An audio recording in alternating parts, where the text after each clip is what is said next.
I ran my first 100 last August out in Utah, and I had a ton of fun. As fun as hundreds can get, and I'm looking to improve both my time and my vert game. That's awesome. Well, welcome to the pyramid scheme that is ultra running. All right, recording is live. John Davis, you just raised your hand. I'm sorry, but we're not taking questions right now. You'll have to wait. Just kidding. John is one of our Q&A panelists in a little bit, so you'll hear from him soon. All righty, welcome. I hope you guys are stoked. I am really pumped about this year. I feel like every year has a slightly different vibe and flavor. A lot of that comes from the individual runners, and this year feels fantastic. So I appreciate you guys jumping on with us or with me. And yeah, hopefully this answers a lot of your questions, helps get you stoked for the race, and gives you the best chance of success come July. If I look this way, I'm looking at some notes I got up there just to make sure I hit everything. We are going to first start off with talking through the course, kind of help set the framework for everything else we're going to chat about. So I'm going to try to get through that in about 15, 20 minutes. And we've got some special guests joining us today. I am pretty excited about this. I've been working on getting people who know more about nutrition than I do onto these calls for a while. And this year we are fortunately joined by Bill Dittman and Lauren, who is the head nutritionist at Maurten. Bill has the great fame of having run High Lonesome last year, so he has on-the-ground experience. And Lauren has a resume which will impress anybody. And they're going to talk a little bit about nutrition, how to use the products we have at the race to kind of best success, and take some questions you might have about anything that I'm going to, sorry. Mike Brown, I just muted you. It's not personal. Yeah, so they're going to talk a little bit about nutrition, and then we're going to spin from there, and we're going to cover kind of a grab bag of stuff, which will probably start off with talking about the required gear, predicting your pacing and how to figure out where you're going to be when. We're going to talk about the snowpack, some mapping tools we've got available, and then we'll wrap up by talking about crews, pacers, and drop bags. At any point in this, it is easiest if towards the end of whatever sort of segment we're talking through that we just cover your questions. Then if you want, you can wait till the end, but it just works a little bit more fluidly if you ask it kind of when we're in that topic space. So please don't be shy to raise your hand, drop a question in the chat. If you do drop a question in the chat, people police me, make sure I read that question, because a lot of times the recording doesn't catch that for the folks watching this downstream. So with that said, I'm going to go ahead and start sharing my screen. All righty. Now this works pretty well, but sometimes it does lag. So if you start to see that it's not moving as quickly, just give a shout out and we'll slow it down. But this is the course. There is, on this map, there are the 8 stations marked in red crosses, and then you'll see these yellow dots. Those yellow dots are sort of, I don't know what you want to call them, key landmarks, let's say, that you'll hear us reference throughout the rest of this meeting and during the race. So it's just helpful to see what those are. We're going to go ahead and start from the start, obviously, but before jumping in, I just want to point out that for your lodging, you're probably looking at staying either in Buena Vista, which is this town right up here, and that's where I currently live, or down here in Salida, which is the other big town in the valley. I say big in quotation marks. They're about 4,000 apiece. In between them, right on this corridor here, is an unincorporated township called Nathrop, and that is where we officially start from. Either town is a great place to stay. They both have lovely character. They're both well positioned for the race. Really anywhere in between them is fantastic too. But let's dive in. So we're going to start in this cool piece of state land that we rent just for you guys. And you access it through this little turnoff. And we start over here in the corner. When you come in the morning, there'll be parking attendants. They'll guide you in. It's a big production. There's hundreds of cars. It's hard to get lost. But once you get there, you're going to come in. You're going to do your gear check. You have 45 minutes to do that, from 5 to 5:45. Those last 15 minutes are there for anybody who doesn't no-show. We spend those 15 minutes filling those spots with waitlisters who are present. So it's very important not to be late. At 6 a.m. sharp, the gun goes off and you guys take off. The start is pretty straightforward. You run through a little bit of this field. We mow it so it's not too treacherous on your ankles, and then you pick up some pavement. And this is really the only pavement on the race. You briefly hit some at Monarch, but you go down this big one switchback that comes in through the Mount Princeton Hot Springs Resort, which is a popular place to soak your legs after the race or before the race. And then you pick up this road called Chalk Creek Drive, and you're going to see this one again in a minute. But you're on pavement all the way through until you hit County Road 291. We have a marshal here as well. And from this place on, you're going to pick up some gravel. There's a very brief period of gravel before you pick up the Colorado Trail. All of this, the switchback is slightly downhill. Once you hit the lower Chalk Creek Drive, it's slightly uphill, but mostly flat. As soon as you hit the single track, it's an 800-foot climb in less than a mile. So it really sets the tone for the race. You get a good chance to see how your vert's feeling for that day. After that initial climb, it's a really buffed out cruiser section of trail through a Ponderosa stand into Raspberry. Raspberry 1, you come back through here on your way home, but Raspberry 1 is not crew accessible. It's a very fast aid station. We got tons of people there with pitchers to get you filled up with liquids. It's pretty basic. We don't do any hot foods, but you'll hit all your normal cold foods, gels, that sort of stuff. Pick that up, get fueled up because it's a long ways to Antero. It's also got about 4,500 feet from here to the top of Antero. You have a mile of really cruiser trail, like what was coming into Raspberry, and then you go through this little cattle gates, a little green fence, pretty small. As soon as you hit that, that's where the vert stops, and it doesn't stop. Or sorry, the vert starts and it doesn't stop. You point. After about a mile and some change, you hit a junction with the Little Browns Creek. And this is one of those important distinctions only because people aren't creative with how they name things. We use a trail called Little Browns, and just south of it is a trail called Browns. So I've started colloquially calling that Big Browns and Little Browns just to help keep them separate. But make sure you're on the Little Browns trail. Little Browns is steeper. It's more direct. It's still fairly runnable if you're one of those fast people. Most of us mere mortals hike this thing, but you're going to climb up this. It's absolutely stunning. Also, it's really, really hot. So just be prepared. If there's no cloud cover, you're going to hit heat like right away. Last year, a bunch of people got smoked in this section. You hit a good section of above tree line before you reach a saddle, which we just called the saddle. It's this huge plateau. And it looks flat. It's not really flat, but you're going to pick up an old mining road at this point. And from there, you get this sort of douche grade climb to the top of the high point, which is right where my cursor is. This is 13,150 feet. Mount Antero, which is a 14er that you'll see a lot from the valley floor, is right just to the northeast of you. And then there's these big switchbacks. These photos are all over our social media and website. The switchbacks are really, really visually impressive. They're also really nice up high, and the lower you go on this road, the worse the road gets. So enjoy it when it's up high. As soon as you hit tree line below the switchbacks, you hit the Antero aid station. It's a lot like Raspberry. It's a fairly fast one. We do hot foods there. But it's also an aid station most people tend to kind of just hit and move on.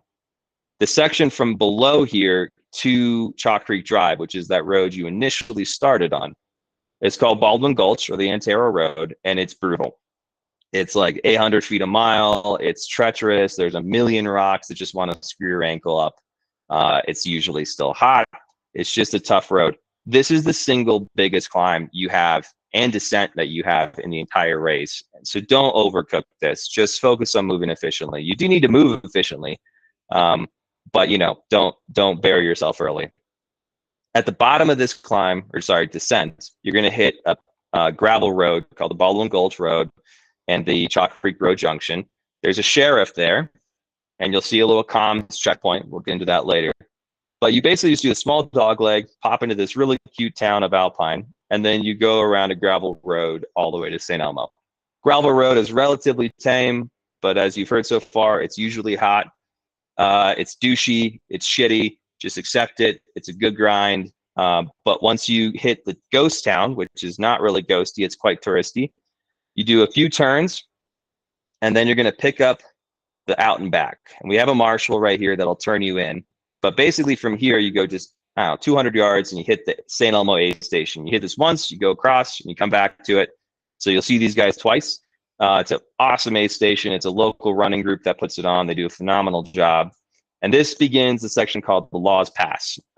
And Laws Pass is the summit. It's not officially named Laws Pass. It just doesn't have a name. So we gave it one.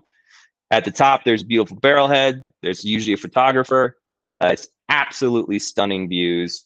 And this place will just break you. It's brutal.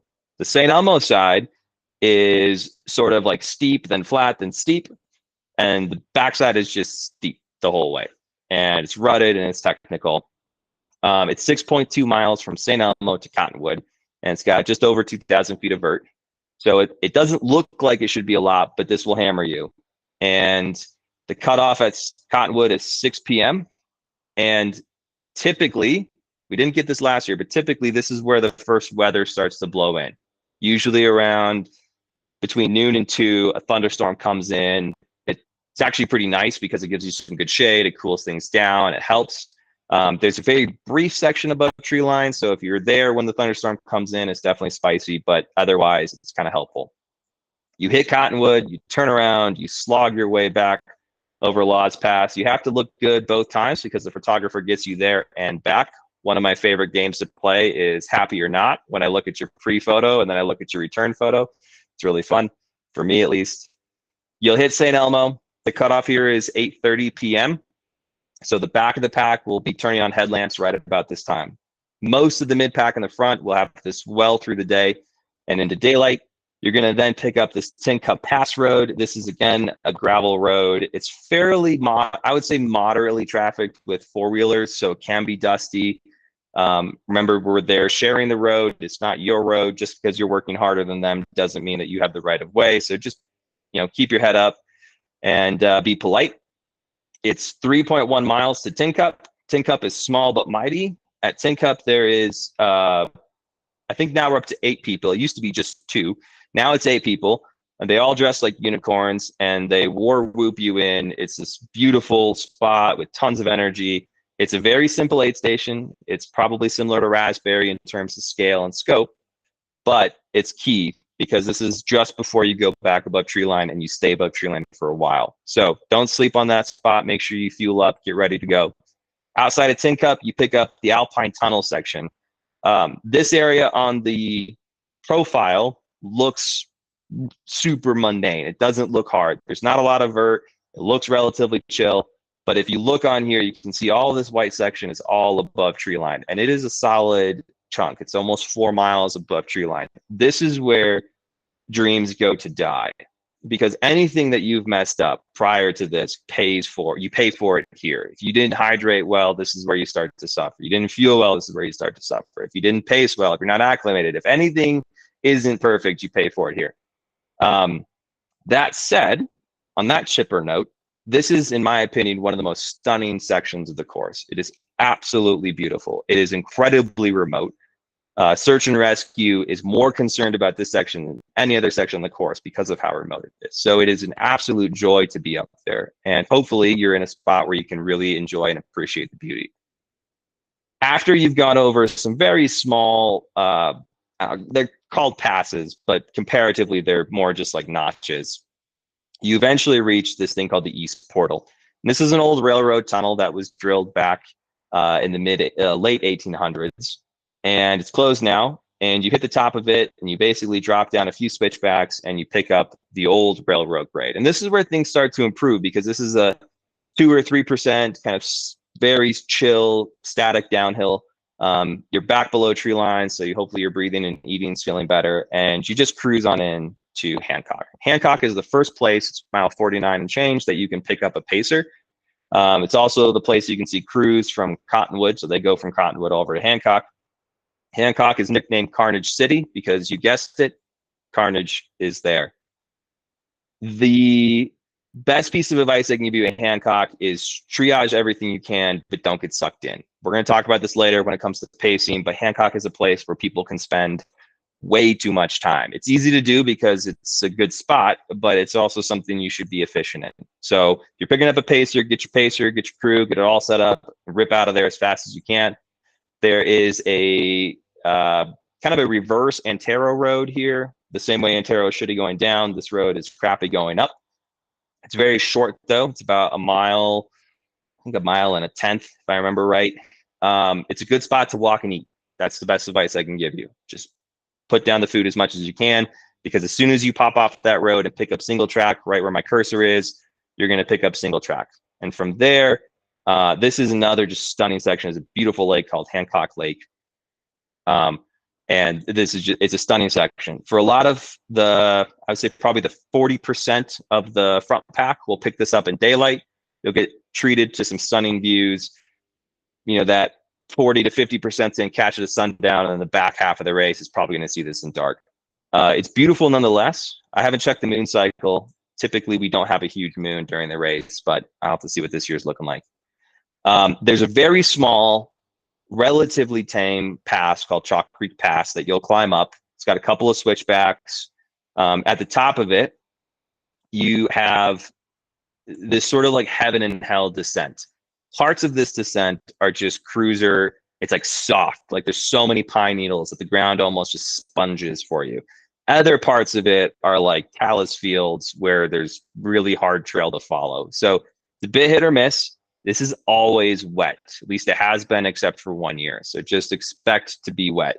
The further back you get in the race, the more wet this gets too, because the trail gets churned up a bit.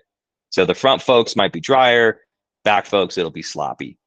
You're going to drop down into this beautiful basin, and you're eventually going to go through a really big talus field. Talus, by the way, for those of you not familiar with the term, means big blocky rocks all in a big pile that look like this. Most of these rocks are the size of mini fridges. There's plenty of small rocks in there too, but it's large rocks. It's not necessarily dirt. The Continental Divide folks did an incredible job of building this beautiful trail through here. So this is actually decent running. It might look heinous, but in this case, it's chill. When you go through this big talus field, you're going to hit this road right here, 230, and there's a marshal here, and they're going to point you backwards all the way to Lost Wonder Hut. And Lost Wonder is this beautiful backcountry ski lodge. It's super cute. They make the best backcountry pizza you'll ever have. It is one of those spots that will suck you in. It's warm, so if it's cold outside, you're going to want to stay. Don't listen. It's the siren call of peace, but just ignore it. Get out of there as fast as you can. You're going to go back down the way you came. This out and back is 1/3 of a mile, one direction, so it's 2/3 of a mile round trip. You get back here, and this is a spot where there's a slight course change. You don't really need to see the specifics, but there's a piece of single track that kind of wanders up this way and then wanders back this way, and it doesn't do anything. I don't know why they built it. It has like 200 feet of vert. You don't see anything pretty, and it just wastes their time. So to get the mileage back to 100 even, we cut that out this year. That's a new change for this year, and now you stay on this road, and this road is pretty runnable all the way until you pick single track back up at this place called the Boss Lake Trailhead. At Boss Lake, you're going to do a brief climb up to the lake. It's about 1,000 feet in through here. It's less steep now because they did some trail work, but it used to be pretty steep. Around the lake, this is a common place that gets vandalized. I think people think that it's litter, and so they try to clean it up. Regardless, there's good trails through here, so just pay attention. The lake is really pretty, especially if you're in the top 10 at this point. You can see this in daylight. The rest of us are going to see this in the dark. You're going to go around the lake, and then you're going to start climbing. This is one of the best sections on the entire course. It's unfortunate that 95% of the course or the runners are seeing this in the dark. But if you can do a training run from the pure beauty of this race, this is the spot. This section is just absolutely staggering. You get up past another lake, you get above tree line, and you hit this thing called the head wall. And you'll know when you hit the head wall because it's right about the time you pop out of tree line that you can start to see it. And you're going to see headlamps above you that just look like stars. I mean, they look so far above you, but in reality, they're actually not. They're only about 700 feet higher than you. It's just a section that again, it's high altitude, it's rocky mountain running, it's fantastic, but it's just hard. So slug it out. You hit the top. It kind of rolls from this point on. It generally rolls downhill, but there are some smaller climbs. But this is a section called the Ridge. And this is one of the coolest spots on the entire course. Even at night, this place is just magical, especially if the weather cooperates. If it doesn't cooperate, this place is what keeps me up at night. It is just absolutely terrifying. Move through this as well as you can. It's high, it's above tree line, it's hard to eat. You're gonna hit Purgatory. You'll notice there's 3 stars for Purgatory. That's because there are 3 possible locations this year, because Monarch Ski Area, which is the host of our aid station, is expanding and they're doing some construction. We're not entirely sure where they're going to be come race day. It's looking like we're going to be using this spot here. It's called Old Monarch Pass because there's 3 Monarch Passes in history. The original one was up here. So if you're looking at splits and you're looking at old stuff, you probably want to add about 10 minutes to get to Purgatory from the old time, just as a heads up. Purgatory does not have a cutoff. Monarch Pass does at 9 a.m. To get between the 2 is relatively simple running. It's through a ski resort. You cross a highway. It's not super technical or challenging, but again, it's just high and hard. So push your way through it, get to Monarch. Monarch's the next spot you've been able to see Cruison's Hancock. It's often a great place to change over pacers.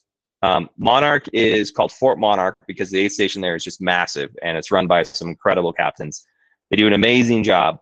But the trick here is you want to be eating a lot, but Monarch is really hard to eat. It's at 11,200 feet. So it's really challenging elevation-wise to be eating. The best thing to do is get to Fooses as fast as you can. The section from Monarch to the section called Satan's Slip and Slide. This is an old school reference back in the first year where this was a mudslide from all the rain we got. It's actually not much of a slip and slide anymore. It's pretty tame. But you hit this and you do a wonderful descent all the way down into Fooses. Fooses is around 9,000 feet and it's so much easier to eat there. So do some work at Monarch, fuel up, get yourself set back up, pick up a pacer if you've got one, but get moving and really just focus on getting to Fooses. Because as soon as you get to Fooses, you're essentially through, you're sort of back to net positive, right? You don't have any vert in the bank. And the section in front of you is kind of all similar in character. The character of what's in front of you is summarized in 2 words, douche grade. It is so easy to run this section when you're fresh, and it just feels phenomenal. But when you're beat up and you're at mile 70, this stuff crushes you. The first thing you're going to find going out of Fooses is you've got a relatively chill descent. You cross a highway. There's some marshals there, so just listen to them. And then you hit this thing called the Hill of Broken Dreams. And this is where you realize that even though you think the vert's all done, it is not done. And what's left is just brutal. This is like the hill that when I run it, I'm just like, this is so much fun. And then I do it at the end of a long run. And I'm like, what in God's earth is this piece of shit? So just slog through it. From here to Chavano is basically a climb. It's mostly a trend up and then a descent down. Chavano is a water drop. It's just there to keep you from accidentally feeling tempted to call your crews and have them pick you up. That's how I've almost called search and rescue a few times. So now we have an aid station there just to help you stay honest. You're going to punch out of there. There's one big switchback. As soon as you get to the top, it's really cruiser trail to Blanks. And Blanks is a great spot, again, to swap pacers. You can have crew here. It is really hard for crews to get here. It's almost an hour and 15-minute drive. It is just a slow, long road. But from here on out, you've got basically one crux left, and that's this huge section between Blanks and Raspberry. And this is almost 10 miles. It is peppered with small climbs. It contours along the kind of the east face of the Swatch. And as you go into a drainage, you then climb out of that drainage. And so it is just kind of lots of ups and downs. It's a very nice trail. It's well buffed out. It's fun to mountain bike. There's some technical spots, but there's not a ton. If you have legs, this is where you want to use them because this is the spot where you can drop hours of time walking stuff that you should be able to jog. No matter what you're doing, you have to get to Raspberry by 4:30. That's the cutoff. So get to Raspberry. At Raspberry, you're going to get a very similar station to Blanks. It's much different from Raspberry 1. Tons and tons of food. Their entire job is to get you out as fast as you can because you're so close you can smell the finish. It is 7.3 miles from Raspberry to the finish. You've got one small climb to hit as you come up through this little ridge here. It's not bad. Then you've got your bomber descent. That's your quad beater right there. That's where you want to bury it, leave nothing behind through that section. And then you pick up your railroad grade, and it's all hunky-dory until you get to Swear Hill. And Swear Hill is that beautiful switchback you ran down and don't remember because it was so early in the race you weren't even paying attention. All of a sudden now you've got a 312-foot switchback that you have to go up, and it's pavement. It's hot, it's lame, it's stunning, but it is just brutal. And the reason it's called Swear Hill is because one of the first years I could literally hear a runner cursing prolifically as they were climbing up this. And I had to guess which runner it was, so I asked several of them before I found the one. And they were sort of sheepish. I found it hilarious. Regardless, this section here is not hard, but it's just the end of a race. So embrace it. You're going to hit the field, turn into the field, run through, and you're done. Only big thing to note is that you are allowed to pick up multiple pacers on this last section for the final 3 3/4 miles. And this is basically where the single track ends and you rejoin pavement. We do that for 2 reasons. One, it's just a nice way to celebrate if you've got people who aren't quite cut out for pacing longer sections, or you've got kids. It's a nice space to kind of pick them up. It's also safer to have a larger group of people running on this road as it is fairly trafficked. So feel free to do that, but that's only on the inbound. So when you're coming in. All right. At the end of this, you're going to do about 23,500 vertical feet. It's 100 miles almost exactly. Koros tends to come in a bit under, Garmin a bit over, or sorry, flip that. Garmin's a bit under, Koros is a bit over, Suunto tends to be about smack on. The aid station mileages are averaged from all 3 watch brands, so they should be pretty accurate. But there was only one person in the history of the race who finished the race and kept jogging around because their watch said 99.9 and they needed it to say 100. Not saying you shouldn't do that. I just think it's a bit weird. So, all right, that's a lot to go through in about 20 minutes. We've got our Maurten folks on next, but before we jump over to them to talk about nutrition and how to eat through this whole thing, brief run of questions right now, if you have any. Looking at the chat, Chris Linder says it's a full moon this year. That's going to be an absolute treat.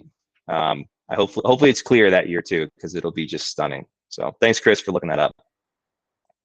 All right, questions. Don't be shy. I have a question. Yes. My question is regarding pacers. I know that you said that there was like a section where you were going to go over pacers a little bit more specifically. Should I wait until then? If it's not strictly around the course, let's wait till we talk about pacers because we'll cover that. Okay, mine is just number of pacers. Okay. I don't know where that fits in. As in, can you have multiple pacers? Yes, like how many pacers? What does that look like? What's the best mapping out of them? Totally. If you do have them, et cetera, et cetera. Yeah. At a high level, you're allowed 1 pacer at a time. So you can't have multiple people with you until that last 3 3/4 miles. So most people pick up a pacer from Hancock to Monarch, then they switch a pacer Monarch to blanks, and then they have someone that goes blanks to the finish. Another common parsing of that is Hancock to blanks and blanks to the finish. If you've got people who got sort of longer legs and they really want to take on the chunk. It's also not uncommon to go Monarch to Raspberry and then have someone pick up at Raspberry, especially if you got someone who's not really an ultra runner, but like you really, really want to spend some miles with. That Raspberry section is just a great section for entry level runners. But we'll cover that a little bit more at the end here, Duria. So just hopefully that gives you enough to work with now. Neil is asking, yeah, Cottonwood is shuttle only. If you look on the map over here, this is where crews park. Then they get a shuttle. It's a local jeeping club, so they're pretty cool jeeps, trucks, that kind of stuff that take you in. They're not buses. We can get 4 people per vehicle, so you are limited to only 2 crew members. We're going to talk about that more at the end as well. But you do have to pay for that shuttle. It's a fundraiser for the group. They do a lot of trail maintenance in our area, so it's $10 a person. It's well worth it. They do a lot of work for us as the race to be able to have our access for our aid stations. So we'll cover that at the very end, guys. I think that's Pacers, Crews, and Drop Bags is the last section I wanted us to hit. I'm sorry, I'm going to butcher a name here, but Mayo, I'm sorry if I didn't say that well. Hey, it's okay. It's Majel. Majel. Yeah, so I'm not from the area. I'm actually from where it's very flat. I was wondering if you could help me understand, like, what elevation are we looking at tree line being below tree line for this race? Great question. So tree line at kind of average in the Swatch is 11,500 feet. Now it varies by aspect. So tree line is lower on north facing faces and it's higher on south facing faces. So they'll see some slight differences, but in general, I think you start really seeing the effects of tree line at like 11.3. You'll see a few sporadic bristlecone pines from 11.3 to 11.5, but in general, just plan for about somewhere in the low 11s. And you can see that on these maps. Anything that's white, that's high at least, is above tree line. You'll see white stuff down low, and that just means a meadow. Basically means there's no tree cover. But if you're up high on the elevation profiles, anywhere where it's white, like it is here over Laws Pass, these are your kind of tree lines. Good question, though. Hazel, question for us. Yeah, hi. I'm coming all the way from New Zealand. I'm just interested in the sunrise and sunset times at that time of year. It does depend on your elevation in terms of usable light. At the start, you won't need a headlamp. It'll be dark when you park. It'll be light when you start. So we're right on the edge there. If you look at the photographs for Mile 90 does, typically the last 20 minutes, they aren't using headlamps to get around. Sundown is typically around between 8 and 9, depending on where you are. Cloud cover plays a role in this too. In general, I think it's kind of typically been around 8:45 is where I would switch a lamp on. Sweet. Thank you. No worries. Good questions. John Bruno asks, is Raspberry 2 Crew and Pacer accessible? It is. Raspberry 2 is. Raspberry 1 is not. Good question, John. All right, keep hammering these out, and then we're going to switch over to our folks at Maurten.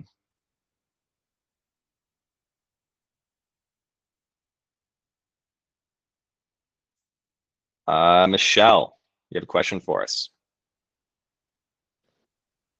Yeah, sorry, I couldn't figure out the chat. Hi, Caleb. No worries. Hello. How difficult is it to get to those, more remote aid stations for your crew? So the entire course in good weather can be crewed in a reasonably clearanced two-wheel drive vehicle. Now, a Prius is going to really struggle, but you don't need, a lifted Jeep or something to get into these places. A lot of our aid stations require that, but not the crew accessible ones. That's why we let them be crew accessible. I would, just from the ease of your crew sanity, I would highly recommend something like a crossover SUV or better. An all-wheel drive Subaru is a great choice, a RAV4, Honda Civic, something like that. That's going to have 6 to 7 inches of clearance. It's going to have all-wheel drive, decent tires, and it's going to be still pretty fuel efficient. If you are, more risk adverse, shall we say, it's not a bad idea to get an actual 4-wheel drive vehicle. So, Toyotas are great, 4Runners, Tundras, Tacomas, that kind of thing. They're definitely more expensive to rent. The fuel economy is obviously quite poor on them, but they have a lot of advantages come race day. You'll just be able to move faster. The caveat that I'll often remind people is that you're only going to move the speed of the slowest person who rented a car in front of you. So, oftentimes you might be in a rig that could drive twice as fast as the car that's in front of you, but you're on a single lane road and that's just the pace you're going to be driving. So I would say anything all-wheel drive and up is a good place to start.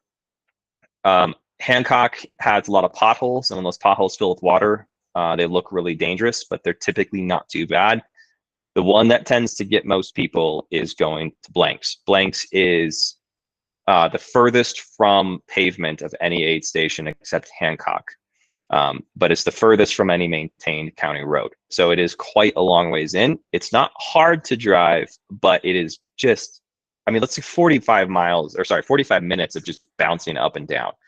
So, you know, a car that has a decent suspension, again, like a Subaru or RAV4 or something like that, will just be better. So would definitely recommend that. Monarch Pass is the only aid station that's paved access. So it's a great spot if you've got someone with a low clearance vehicle. And remember, through this entire conversation, you are limited to a single vehicle at any crew accessible aid station at any time. So you can't have multiple vehicles there. So you can change vehicles, but they have to be only one at the aid station. That's just purely from parking capacity. We just don't have a lot of space. Raspberry is the next easiest one to access. Pretty slow if you're in a low wheel drive, but I mean, I routinely see Priuses parked there. So hopefully that helps frame that. But I think if you hit kind of that sweet spot in the middle, you're going to be just fine. Good questions. All right, last call, and then we're going to move to our nutrition topic. I think I want to skip it on. Is that a question or a mute button mix up? Are you going to talk later about when you think the snowpack will be clear enough to start getting on these trails? Absolutely. I got the tab ready. That's going to be fifth on our list. I love graphs, so you guys are going to get to watch me nerd on a graph for a minute. Good question though, Allie. All right, last call. You got 5 seconds, and then we're going to move on.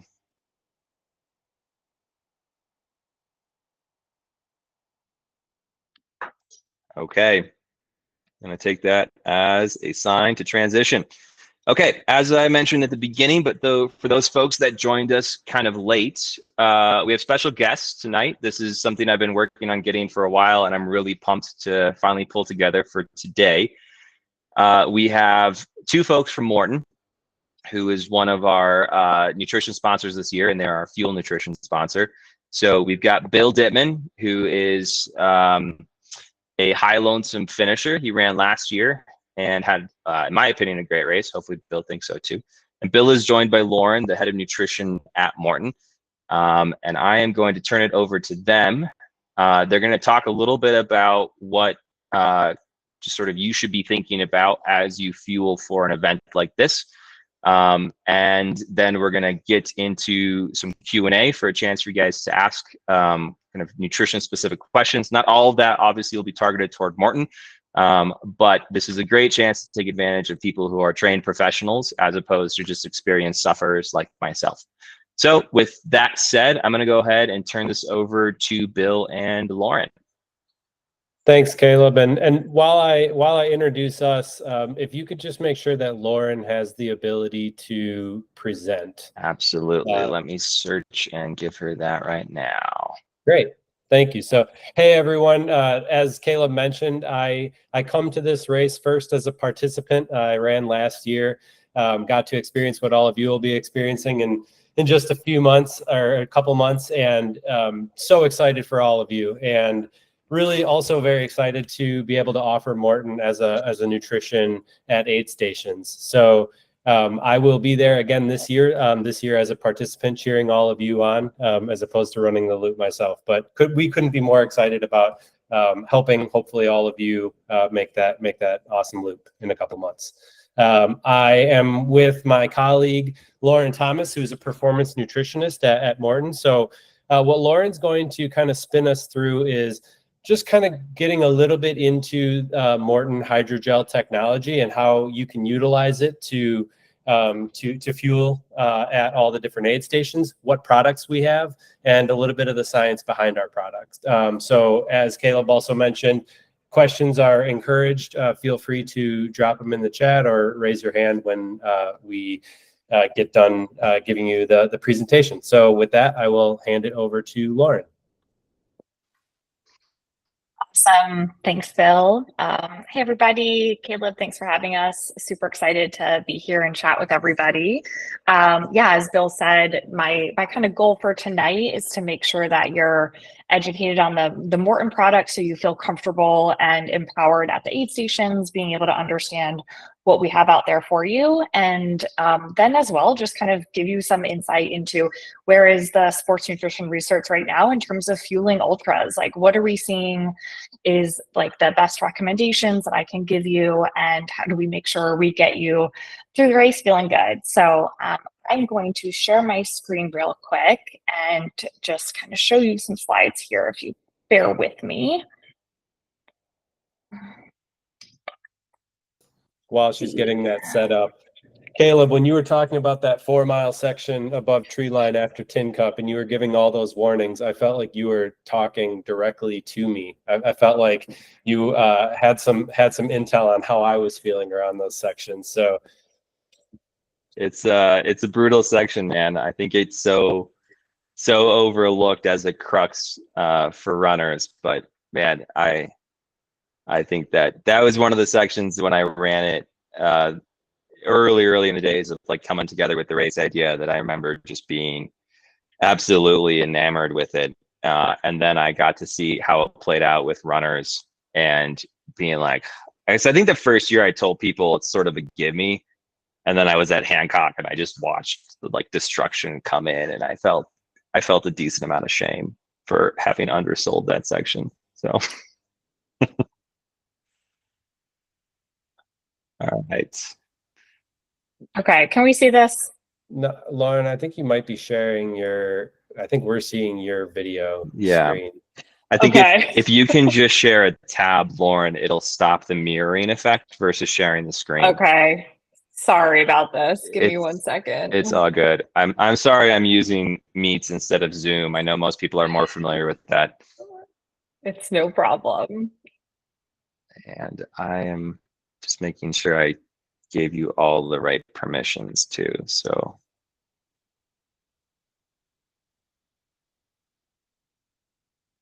just to be safe, I'm going to switch it so anybody can share their screen, Lauren. So hopefully if there's any permissions, that fixes that.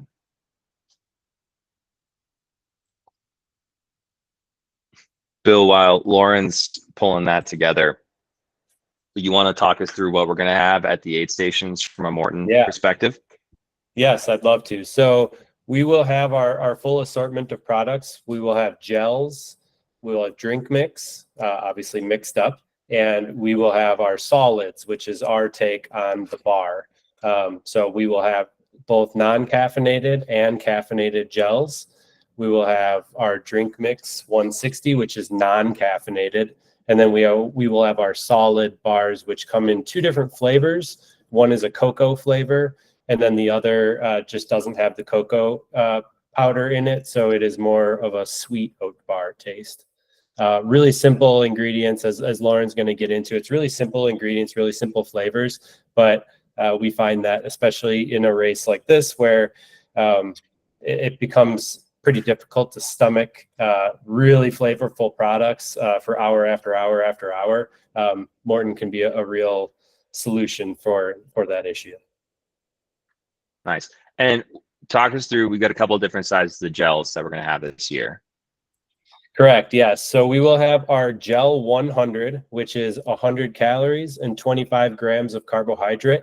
We will offer that in both a non-caffeinated version and a caffeinated version, which has 100 milligrams of caffeine. 100 milligrams is a good, honest amount of caffeine. So let's make sure that we're using those strategically and not overdoing it. But we want to make sure that when you take a caffeinated gel, you get the positive benefit of a caffeinated gel. We also will have a gel 160, which is the same contents as the gel 100, just more of it. It will be 160 calories in that gel and 40 grams of carbohydrate. And that is non-caffeinated. We do not offer a caffeinated version on that one. I like to say the gel 100s are like one big mouthful, and the gel 160 is like 2 mouthfuls of gel. But it does allow us, if we're trying to hit a certain grams of carbohydrate per hour, with the gel 160s, oftentimes we can reduce the cadence at which we're fueling, as opposed to the gel 100s, which you might have to just take those more frequently. I think this is going to be one of those things that's super helpful because I don't know about you guys, but especially when I'm really starting to grind in a race, eating itself becomes a chore. And like mentally, if I can eat one thing, but that it's more calories, it feels the same as eating one thing that's less calories. It's just sort of the psychological weird gap that you clear. So we're putting more of the 160s in sections where you're going to be going for longer between aids. And so hopefully that helps, you know, just sort of let you guys feel a little bit better. Lauren, how are we looking on our infinite regress? You know, I tell you, technology doesn't seem to be my friend right now. It's saying I can't. Let me see if maybe I can share, Lauren. Yeah, because the other thing, I did just change the settings in the meeting to let anybody screen share. So hopefully that reduces it. But if we want, you can always send it to me and I can share it for you if that's more helpful. I've never seen this error before, so I apologize. It's fine. I feel like every time I use Google Meets instead of Zoom, I'm being a bit hipstery by not using sort of the industry standard. But let's see. John Bruno is asking, can you talk about electrolyte metrics in Maurten products? And Eric is asking, will the drink 160 be mixed to full strength at all aid stations? Lauren, let me start here, but I want you to answer this one. Just the first starter there is that Caleb also has another sponsor on board this year, which is Scratch, and they will have their electrolyte drink at all aid stations. So I'll start there, but hand it over to Lauren to answer that question about maybe Maurten's idea on electrolyte. Yeah, definitely. So there are some electrolytes in the Maurten products. They are, generally speaking, maybe less than that you might find in other products. And that is mostly just because we dug into the research to see what do we really need and what is the science showing in terms of sodium intake. And when you dig into it, it's pretty much a highly debated area in the world of sports nutrition, but a lot of the research is showing that there's not much difference in terms of when we start to do testing on blood levels of sodium post-race with people who, whether it cramped or had GI issues or nausea or hydration, etc. So we tailored the specific sodium intake in the products to be enough to help the absorption of the carbohydrate and not extra because, you know, hydration and sodium is such a individualized rate and individualized thing that this way, you know, you can add in what you feel like you need and what you've trained with, but not go over, because we tend to actually see some GI side effects when people overdo the sodium. So Maurten's stance is maybe a little bit more on the conservative end than some of the other products out there, but again, recommend train with it and see kind of what works best for you.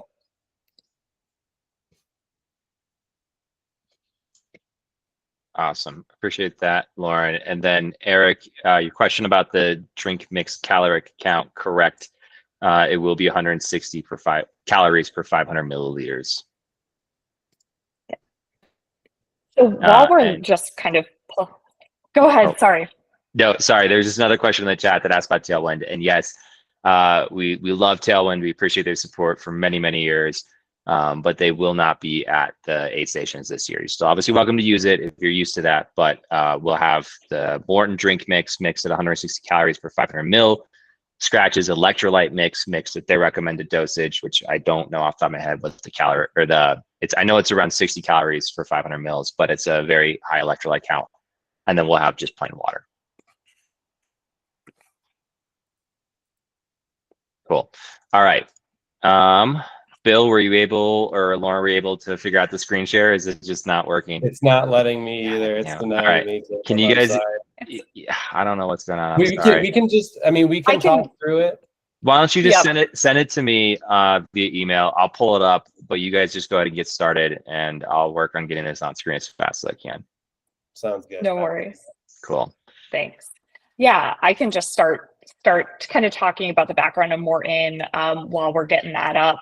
At the end of the day, we just, again, want you to understand kind of the technology behind it so you can use it to your best advantage. So really, background here, Maurten is very much an athlete's first company. So it's created to solve problems. And really the biggest problem that was being seen in sports nutrition was that the recommendation for carbohydrate intake was pretty high, but many athletes couldn't hit that without getting pretty bad gastrointestinal side effects, right? GI distress that we probably all are familiar with. So essentially what we said is there's a big difference between what's recommended and then what's actually practical. So what Maurten wanted to do here is close that gap. So what Maurten did is take a technology that was being utilized in the pharmaceutical industry. And this was a technology that was a drug delivery system. So what happens is it's called a hydrogel technology, which is a 3D structure that essentially is like a transport system for, in this case, carbohydrates and sodium, to take it through your stomach and bring those carbohydrates to your intestine. So this 3D structure is essentially created by adding two fibers that are found in foods. They're found in, it's called pectin and alginate, and that's found in apples and in seaweed. So these fibers create a 3D structure and essentially encapsulate the carbohydrates and the electrolytes. So we took this technology that was being used, in hospitals and said, instead of drugs, let's put carbohydrates in them and get them to bypass the stomach and release into the intestine. So this is, again, a little bit different of an approach than the typical sports nutrition that is out there. If we can, get this video going, I can show you really a video of how that hydrogel is created. Essentially what happens is when it hits the stomach, that hydrogel creates this, it's in water when you mix it, and then when it hits your stomach and it hits the pH, it tends to create this hydrogel, and then you can see a big difference just visually in how that's created. So it's kind of neat to show the video, so hopefully we can do that for you.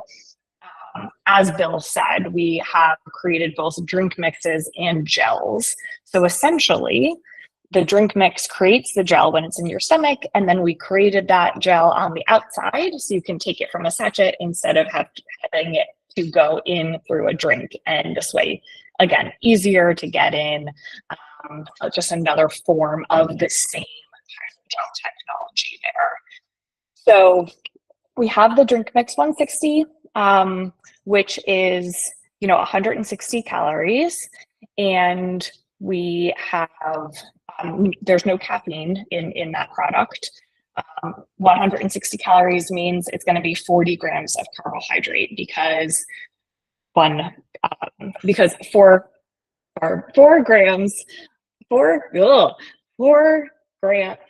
a gram of carbohydrate is equal to 4 calories. So then you can get 160 calories from that. Excuse me, late here on the East Coast.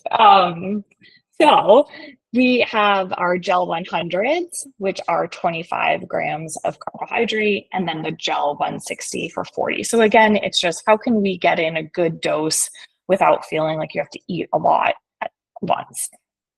So those are the hydrogel products. We also have our solids. Bill mentioned these are really as simple as can be. The idea is to make it as low fiber and low fat as possible so it can be digested almost as easily as a sports drink can. They're oat and rice based, gluten-free, nut-free, again, about 40 grams of carbohydrates. So another option for you in terms of making sure you can also get some texture and some chew versus just rely on gels and drinks. So that's going to be, our product line that's available to you. There will be a chocolate version, cocoa version of the solid, and a more of a like Rice Krispie version as well. So definitely recommend, you know, kind of taste testing some things in the meantime so you can get used to these products if you choose to be using them. Any luck on the presentation? Are we forge ahead? It's over to Caleb. I think he's working on getting it up. Okay, great. God, I was muted the whole time I was talking. Yeah, I have it up, but it's only going on one side of my monitor, so I had to switch views. I think geez. I have it. We have successfully navigated. Oh wait, shoot, I shared the download screen. All right, let me try sharing. Doing great. There we go. I'm gonna. How does this look? Do we see it? Awesome. Yeah. We got it. We're not a boomer. All right, athletes first. I'm gonna click through this, Lauren, to catch up with you. Yeah. Yeah, you can cruise on through that. Essentially, all it's saying is, hey, we saw that carbohydrates improve performance, but we wanted to find a way to get them into our bodies without any sort of GI distress. So yeah, you got it. You're getting the speed, you know, show here. Cool. Let's see. Here's. If that will show a video, I don't know if it'll show, but that I would love to show everybody.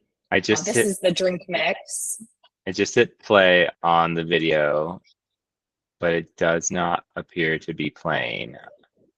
Okay, that's all right. That could just be the translation.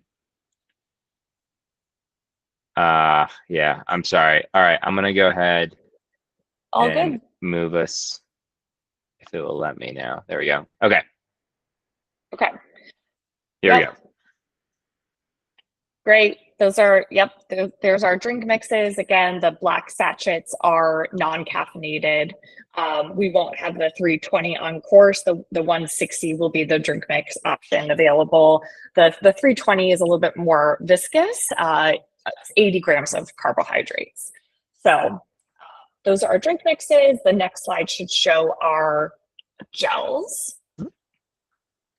Now they're just spinning. I think I have to click through all the graphics before it'll switch. Cool.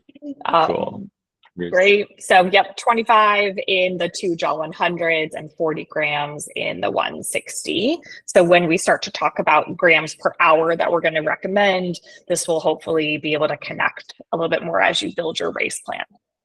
Awesome. And just a quick translation note for folks, white is caffeinated. So if you see white at the tables, that's the 100 milligrams per serving that Bill was talking about. Oh, there it is. Hey, great. And So Lauren, real quick, before you get into the sort of the details, for those who have not tried a Maurten gel before, just want to kind of quickly touch on texture. All the gels that were conditioned that we've had of all the different brands, they're more of a syrup, right? They coat our mouth and teeth. We wash them down with water. Our gels are going to be more of like a jelly or jello like consistency.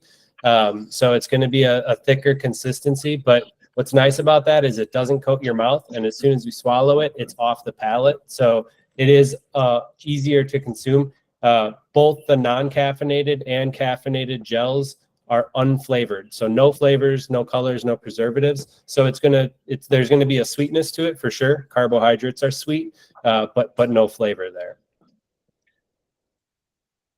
Yeah, absolutely. Thanks, Bill. I'll also note that. Well, I just lost my train of thought, so I won't. Okay, so yeah, Bill touched on caffeine earlier, so I'm not going to go kind of too much into this, but we do have this caffeinated product that has 100 milligrams of caffeine. Caffeine is, one of the major performance enhancing supplements out there, essentially because caffeine can influence perception of effort, right? So alertness, and perceived effort is going to be most influenced by this caffeine. The recommendation in terms of, making sure you get the amount that's going to make a difference, but not over caffeinate, is between about 3 to 6 milligrams per kilogram of body weight. So if you want to get sciencey and start to, kind of play around with that, everybody has very different caffeine tolerances. What I will note on this is that caffeine does take some time to hit peak in your bloodstream.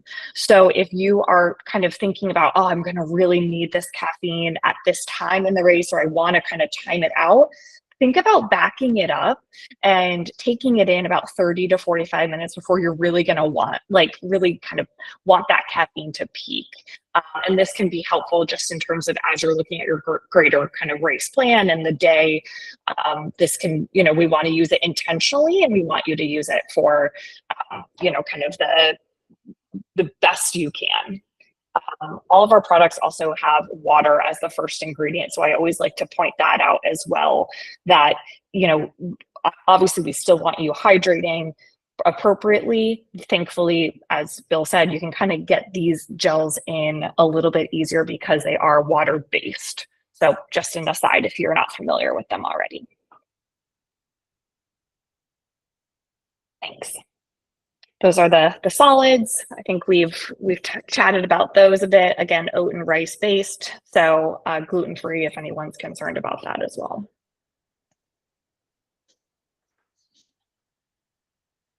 Okay, let's just take a couple minutes and dig into, how do we approach fueling from a bigger picture. So we've kind of covered the beginning of the why. We know carbohydrates are important because we can only store so many in our body. In this case, we're going to use the hydrogel as the sports nutrition products that are available on course. What we see in the research is that, consistent fueling rather than big boluses at once, and then, kind of in every once an hour or whatever it might be, the consistent fueling is going to help with digestion and absorption of calories. So, kind of keep it consistent throughout.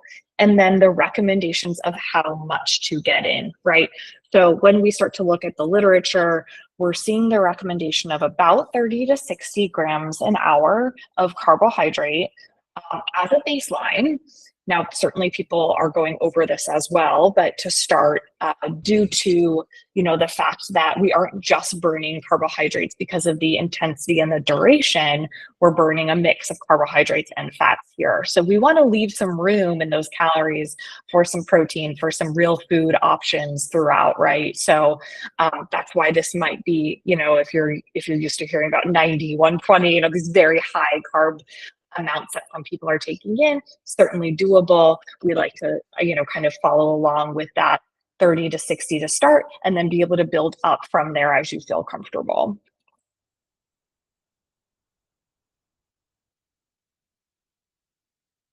That's just showing some research that we're pulling it from, but you can go to the next one. Thank you.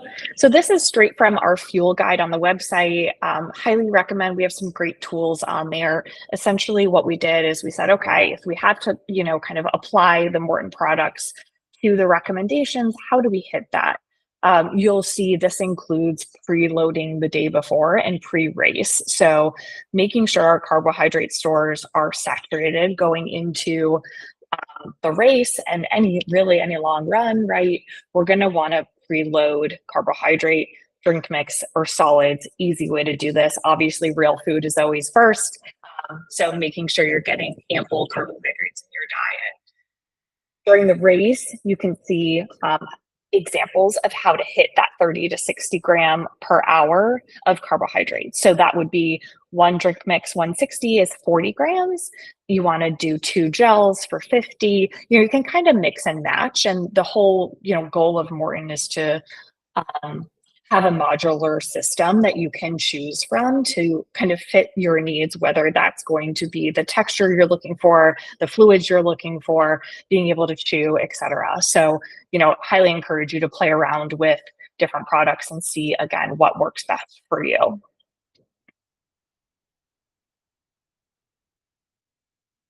Okay, so this, probably one of the biggest, most important things that really isn't necessarily Maurten specific, but it's practicing what you're going to do. And the most important thing from the nutrition side is training your gut. And this is probably nothing new to any of you, but finding ways throughout the training months to challenge how much your stomach can take in. I usually recommend at least once a week choosing one of your runs to be kind of your train the gut run.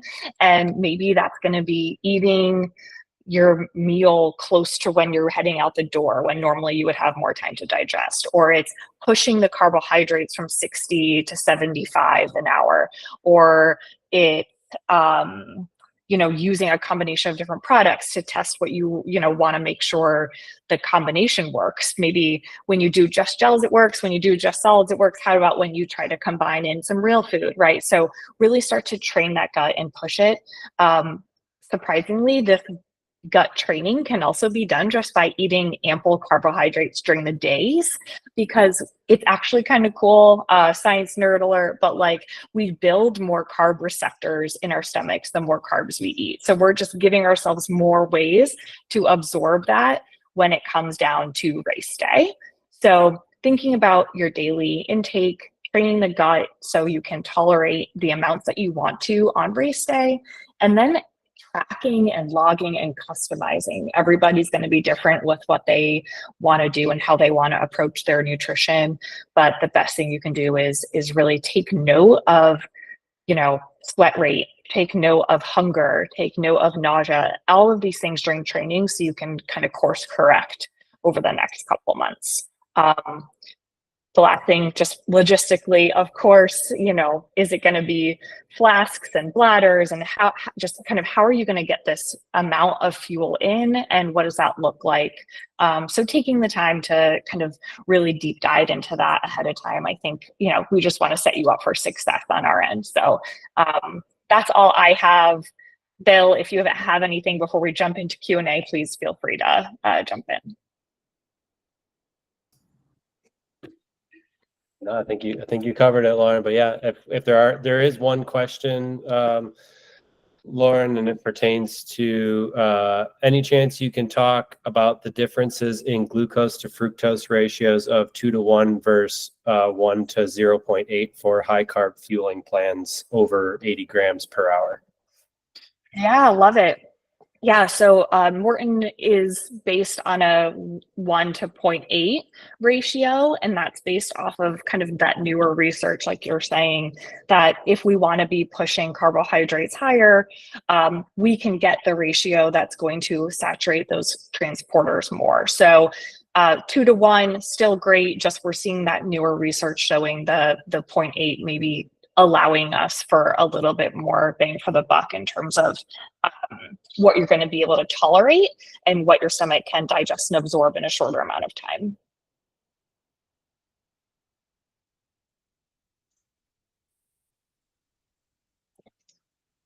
I love Anything specific questions, like ratios. Love it. This is the nerdy part of fueling that I dig. All right, folks, questions for Lauren or for Bill about Maurten. If you have questions about the aid stations in general as well, like non-Maurten products, we can answer that here as well. While you're perhaps gathering the courage here, one quick thing to note, your training races, your tune-up races, whatever you want to call them, are the places you should demo this stuff. Like this is when you're doing your 50-mile tune-ups, your 50Ks, whatever it is that you're not going to rust off, like practice how you want high-low to go with the fuel you're using. Like it'll just work so much more accurately that way. Courtney, thanks for asking a question. Will all the products be at every aid station? Bill, you want to jump on that one? Yeah, happy to. Yes, we will have our Gel 100, Gel 100, Calf 100, Gel 160, Drink Mix 160, Solid 160, and Solid C 160 at each aid station. And the Drink Mix 160 will already be mixed up for you, so you won't need to take like a powder packet and mess with that yourself. We'll have it mixed up and ready to go for you. I will say at the start line, Caleb offers water at the start line. Caleb, I can work with you, and we can probably provide some drink mix 160 if people want to load their flasks up morning of. We could probably make that work, or I could give you guys if you want to mix it at home before you, or at wherever you're staying before, I could also give you packets of drink mix 160 at the race check-in. I could do either. So we'll figure that out. But yes, you'll have Maurten spread across each aid station at High Lonesome. Yeah, good shout out, Bill, for the start line. We've typically only done water there, but I think having something fuel related there would be a good call. All right, Lauren, real quick, talk us through your experience and your background in nutrition, because Bill mentioned it to me, and I was very impressed, and I just feel like this would be a good touch point for the rest of us. Sure. Yeah, I guess I didn't really properly introduce myself. Sorry. Yeah, so I am a board certified sports dietitian. I've been a sports dietitian for about 13 years now. I have a master's in nutrition education. So I've been working with athletes of kind of all backgrounds since I've been in this profession. Worked at NCAA Division I collegiate athletics. Spent the last 7 years working with special forces here in Washington, D.C. So on the Department of Defense side, and recently over the last couple months moved over to Maurten because I am a endurance junkie as well. So I get to combine my personal interests with my job, which is always the goal. But yeah, so sports nutrition in a lot of different areas. So really excited to be here with you guys. Awesome. Yeah, I would love to think that there's a lot of ultra runners who are like special forces level capable, but I think the commonality we share is the willingness to suffer. Oh yeah, absolutely. Awesome. Thanks, Lauren. John asked, what kind of solid foods can we expect at each aid station? Good question, John. So we generally lump these, and Lauren even kind of dropped this phrasing, like real foods versus like we call like sport foods. So in the real food range, this is in the runner's guide. It has the menu broken down. We also have the ingredients listed so people with dietary restrictions or allergies can see kind of specifically what we're bringing. But in general, you're going to find a lot of the standard stuff. So you're going to find most of the same fruits. So oranges, watermelon, are kind of the main ones we offer out there. We also do, I'm a big real foods person. Where your stomach can take them, I think it's just a great counterpart to using the very like, you know, nitrous oxide level, like fueling of sports nutrition with some like solid stomach absorbing stuff. So we do try to offer the same things at every aid station so you can kind of get some predictability and figure out what your stomach's taking and count on that at the next aid station. But we also know that over 100 miles, you get bored of the same things. And so we try from Hancock basically to blanks to give you one unique, solid, real food offering at each of those places. So in general, you're going to find pierogies, mashed potatoes, ramen broth, both vegan, so it's vegetarian vegan, and then also like a chicken broth. You're going to find quesadillas, grilled cheese in some places. Kelsey added taquitos to Roaring Applause at Monarch. Apparently that worked really well. Lost Wonder does literally homemade pizza. Like Kelsey buys like shelf stable pizza crusts and they make pizzas and they bake them in an oven for you. So it's pretty awesome. In general, you'll find for like a protein bacon at most aid stations and some cheese product at most aid stations. And then we do usually have some form of noodle. Purgatory gained some fame for having probably the highest elevation charcuterie board at any aid station known to man. Our aid station captain is retiring from that aid station because he's moving, but we're trying to replicate his intensity. So at the place of Purgatory where you might not feel like eating, hopefully we give you an offering that is so tantalizing you can't resist. Good question though. Nico asked flavors of Scratch. I don't have that yet, but the conversations have been roughly lemon lime. So I would expect to see that at most aid stations. Lacey asks, what are the rules of crews eating? Crews cannot eat. They're not running, so they don't eat. They bring their own. If you're a pacer, though, it's all the same runner rules. You know, show up prepared. That's our asks. You know, so don't show up and need 3 gallons of water and 14 pounds of bacon. But like, when you're running through an aid station with your pacer, we fully expect to serve your pacer the same level of care that we're giving you as the runner. Grant and Selke are both lovingly singing the praises of our aid station foods. Thank you. Selke is talking about Palisade peaches, the Palisade peach for life at the Purgatory aid station. Selke, that's throwing us under the bus a bit because I don't think we have plans for peaches at Purgatory this year, but I'm glad to hear last year was epic. All right, let's close out our guest speakers here with Bill and Lauren with any specific questions around Maurten or the science around it. Real quick, Eric asked, is Scratch providing chews or bars? No, they're just providing the electrolyte mix at the aid stations, and that will also be pre-mixed, so it'll be ready for you guys to go, but that's all we'll be having. Last call for questions for Lauren and Bill. Going once, going twice, thrice. All right, Bill, Lauren, thank you so much for being here.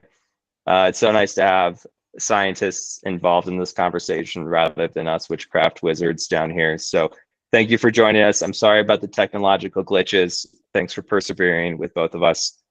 You're welcome to stay on. Obviously, I'm going to drop you guys from the pin to the screen, but thank you again so much for this. And we're really excited to have you guys here. I've been waiting to plug this because I feel like most people expect some level of plugging, but I used Maurten and Scratch both at Western States last year, and it had nothing really to do with this, but I think I'm really excited about this because watching you guys suffer is really hard. It's really fulfilling at times, but it's also really challenging. And I think this is going to be the best setup we've had for you guys to succeed at this race. And I'm excited to have this offering. So thank you to Maurten and thank you to Scratch for being here. All right, now we're going to pivot. This is kind of a hard pivot, but I have asked a solid selection of some of our most prolific high lonesomers to join us. And I'm not going to go through and pin them all to the screen like I just did with Bill and Lauren, but I'm just going to rattle through them real quick. This section, I want to be the question and answer, and I want you guys to tailor your questions here towards experience. So, hold off the logistic questions, the pacers, the crews, that kind of stuff. But like, this is a wealth of knowledge that is earned through miles and tears. So don't sleep on this chance to ask them. I'm going to rattle off real quick who we've got. We've got Suzanne Eller, who is a 2-time high lonesome finisher. We've got John Davis, who is our one of 2 people who has finished and started every single year of the race. John Davis is a stud. We have Silke Koester, who is our only female legacy runner, which means she has the most finishes. She's podiumed twice. She's I don't know what we call you, Silke, co-founder of RMR, one of the biggest running groups in the Front Range, and a wonderful supporter of High Lonesome. Let's see, who else? We have Heather Josie, who is almost where Silke is. Heather had 1 bad year post-COVID and is going for her 4th finish this year. We got Grant Mueller, who is going for, Grant, are you going for 5 or 6? I'm sorry, man, I cannot remember.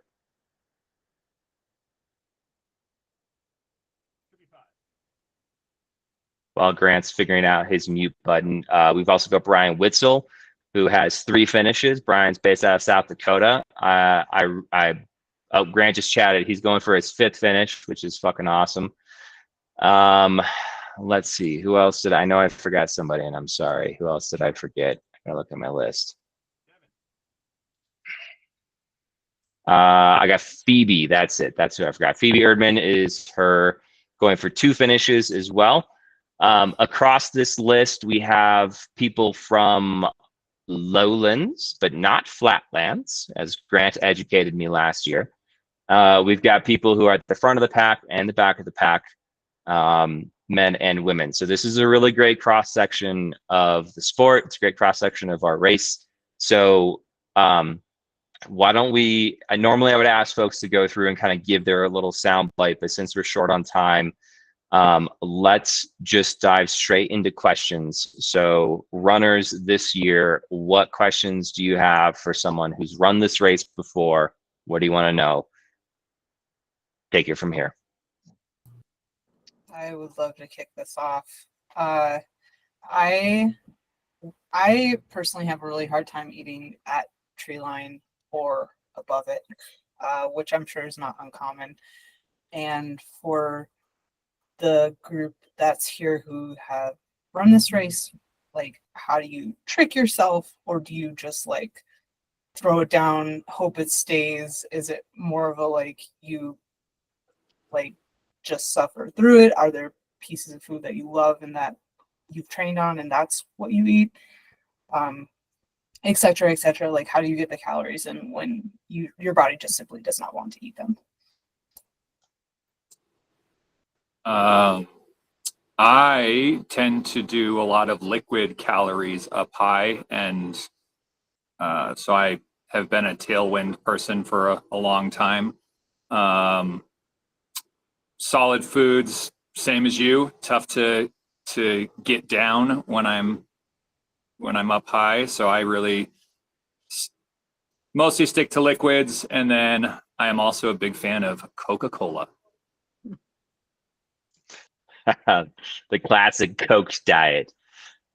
Suzanne, I felt like you were leaning in there to give us your thoughts too. What do you think? I just have the 2 experiences. One of it, nutrition, struggled since hitting pretty much between Tin Cup and, well, I would say Hancock to Monarch and the rest of the race. And I think the not eating from the start of the race is what made that so difficult. So second round, second high Lonesome, just being really cognizant of starting out eating small bits consistently through when I wasn't at high elevation, kind of letting my gut rest further up high. And then after Monarch, descending down, focusing again on eating. So like you said, when you're up high, your body and your gut just isn't processing as efficiently. So I think making use of when you're at the lower elevation, getting those calories in and kind of training your gut to process.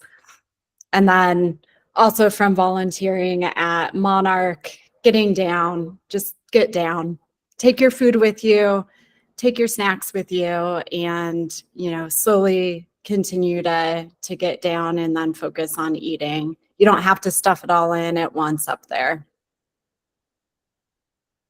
Great advice. Eat and walk. If you're gonna walk, you might as well eat. So it's a great chance. Can I add something, Caleb? Yeah, absolutely. Go for it, Heather.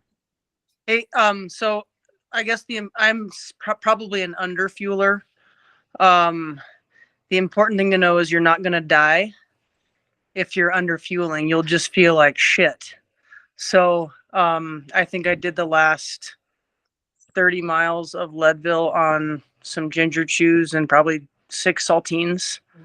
It sucked, but you'll get through it. So don't freak out if you can't take calories in. Still try to hydrate. The last 2 years, I've run into the problem where I can't drink my normal hydration drink and have to go to water. And that is not like, I never drink water, but just based on experience, I didn't die. I still could drink water and it was fine. So be flexible and just don't get stressed out when things aren't working. Just keep going. Yeah. Good, solid advice.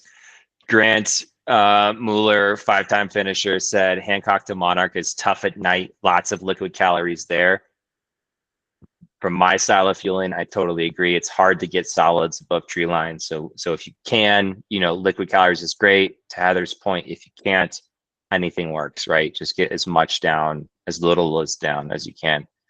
Silke's strategy is nibble and sip, which is just little bits as often as you can. Also great advice. It helps keep that stomach settled a little bit. Good questions on nutrition. Let's pivot a little bit. Mike asked a question in the chat. Any water crossings or areas you recommend changing shoes? Whoever is the most prone to blisters, unmute yourself. Heather's raising her hand. All right, Heather.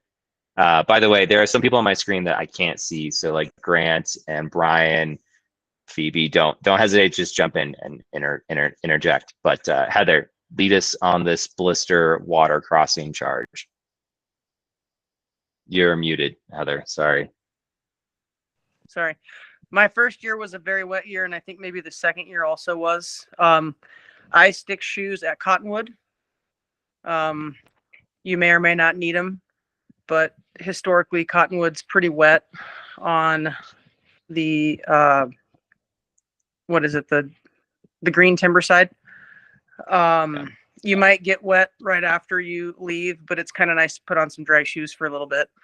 And then I stick a pair at Hancock. May or may not use them, but historically that railroad grade road is very wet.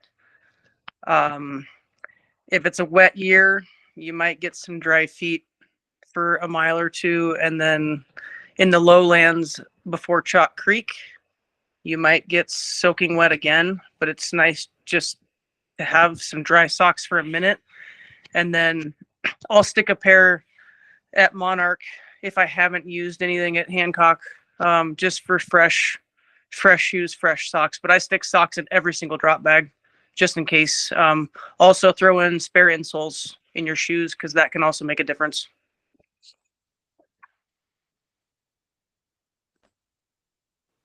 There are also some wet spots generally after Hancock Aid Station, like before you get to the first climb, like the first steep climb, couple switchbacks. It's just a little bit boggy, and I've been wet through there. Yeah, there's the section around Hancock Lake is notoriously boggy. It does vary year to year and where you are in the race, but like generally it's going to be hard to keep dry feet from Hancock to Monarch to some capacity. Like you might be able to swap out at Lost Wonder, but there's boggy sections around Hunt Lake and you might get wet there. So it's definitely challenging. Phoebe dropped in the chat. She's a 2-time finisher, said extra socks in a drop bag at St. Elmo is a good idea. The green timber side that Heather was mentioning and that Phoebe's kind of dropping in here as well is the north side. So that's after you're leaving St. Elmo, you climb up, you hit Laws Pass, and then you descend to Cottonwood. That side has a lot of water. There's a couple specific water crossings on each side, but Cottonwood, just the green timber side, so the Cottonwood side tends to just be soggier. We'll get into this later, but the snowpack is high. How wet you're going to be depends entirely on the month of June. If it melts off fast, you might be dry. If it melts off slow, you guys are going to have wet feet for 40 miles. Grant. Oh, Grant, we can hear you now. Share your wisdom. I kind of concur. There's a lot of water, tin cup to Hancock. It's one of the things Heather mentioned. The only places I've ever stashed shoes are Hancock and Monarch, partly because you're going into a really long night section between Hancock and Monarch, so it's nice to have some fresh shoes, maybe some fresh socks, fresh shirt. That's a good place to just do a wardrobe change and feel good for at least, I don't know, 20 minutes or so, and then get wet again. But that I like. And then after Monarch, it's pretty dry. I don't think there's really much moisture, or it's usually pretty hot. So I don't know. That seems to be the last place anybody ever does any kind of wardrobe changing. And Grant, just for context sake here, what's your kind of average finish time that you're running in? Not awesome. Like 34 hours every year on the nose, 34 hours. I love it. Yeah. I would say I agree with Grant from even just from a physical bridge construction standpoint, Fooses to the finish line will not require you to get your feet wet. There's bridge crossings everywhere. There is a slight chance from Monarch to Fooses, if it's wet, that you could get wet feet. But in general, I don't know. I feel like there's a bit of a losing battle to try to keep your feet dry from Hancock. I would argue say from Tin Cup to Monarch, it's just going to be wet. Yeah. But weather conditions depend. I mean, we had one year where we had the wettest year the Swatch has seen in 30 years. We had one year where it was one of the driest in 50 years. So, you know, it's gonna depend on game day. But good question. Ali, thank you. This is Tomichi. She's 9 months old. She just entered her first heat, so she's very emotional. But yeah, she's incredibly sophisticated in showing her emotions. And this is Pre is the finish line dog. She's in a lot of photos. Okay, but moving on, because I'll talk about my dogs for the rest of the night. More questions for all of our runners. Feel free to drop off mute too if you don't want to drop it in the chat.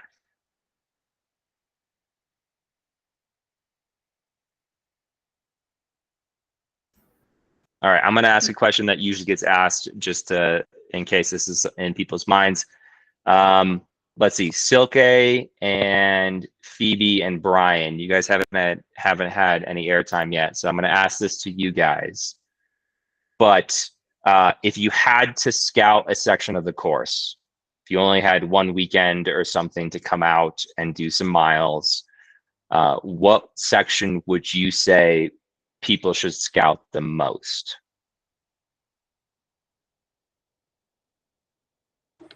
I can go. For me, I would say it's the first 13 miles, or basically the climb up Antero. The first year I did it, it was a big surprise to me how hard it was, and it kind of freaked me out. I also ran out of water going up the climb, which I wasn't expecting. Luckily, you have a stream there. So the second year I did bring a bottle with a filter, but yeah, like going into it, you know it's going to be hard, but it's really hard and it's early, and so you want to stay relaxed, and it's exposed and it's high. So that would be my suggestion, or the 9 miles between Lost Wonderland Hut and Purgatory.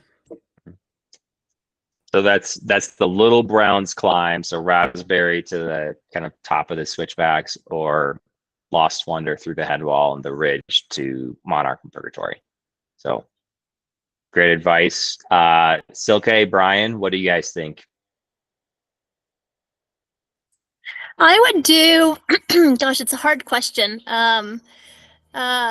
I think sometimes if you have the chance to, you know, get a little bit of course scouting and high altitude practice is always a good idea.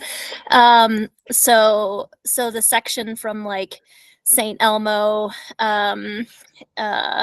over to Hancock. I know it's quite a long section, but unless you've got some kind of crazy vehicle, you can't really like drive yourself up to Tin Cup. But getting to do that high sort of rolling continental divide, it's not, you know, there's not like a huge massive climb like other sections of the course, but it's surprisingly tedious and challenging because you're at the sustained altitude, and those little rollers that high really pack a punch. So getting to practice your nutrition up high and getting to sort of get a feel for that terrain. It's also really pretty, so it's nice to see it. Yeah, solid suggestion. Yeah, That's the Alpine Tunnel section, and you can actually do a loop. If you start at St. Elmo, you can run up the Tin Cup Road, go all the way to Hancock, and then run the road that your crews drive up back to St. Elmo. I want to say it's like 18 to 20. I haven't done it in a long time. But that road section's like honestly decent training. So like it's still good value. But Brian, what do you think? if I could do any course or any part of the course in prep, it would be Hancock to Monarch. One for me, all 3 years, that's been 100% the crux of the race. And I'm far enough back, I've never actually seen that portion in daylight. So I just love to see it, with the sun out and not through darkness. So it'd just be cool to see that section. And I think it'd be, a fantastic training section and also, at high altitude. So I think if you have one big day out on the course, that might be it. Yeah. No, solid suggestion. Brian, what's your elevation in South Dakota that you train at generally? 1,500. Okay. So, Majel asked, any advice for the lowlanders managing altitude sickness? Have you ever run into that at elevation? yes, 100%. I think, really the only way you can really manage it is one, by being fit. And then if you can swing it, coming out early to the race. What I've been able to do is come out the Friday before, and thankfully have some flexibility to be able to work remotely, a couple of days leading up to the race, and just getting out there, typically, I can start to feel, somewhat normal after 3 to 4 days at altitude.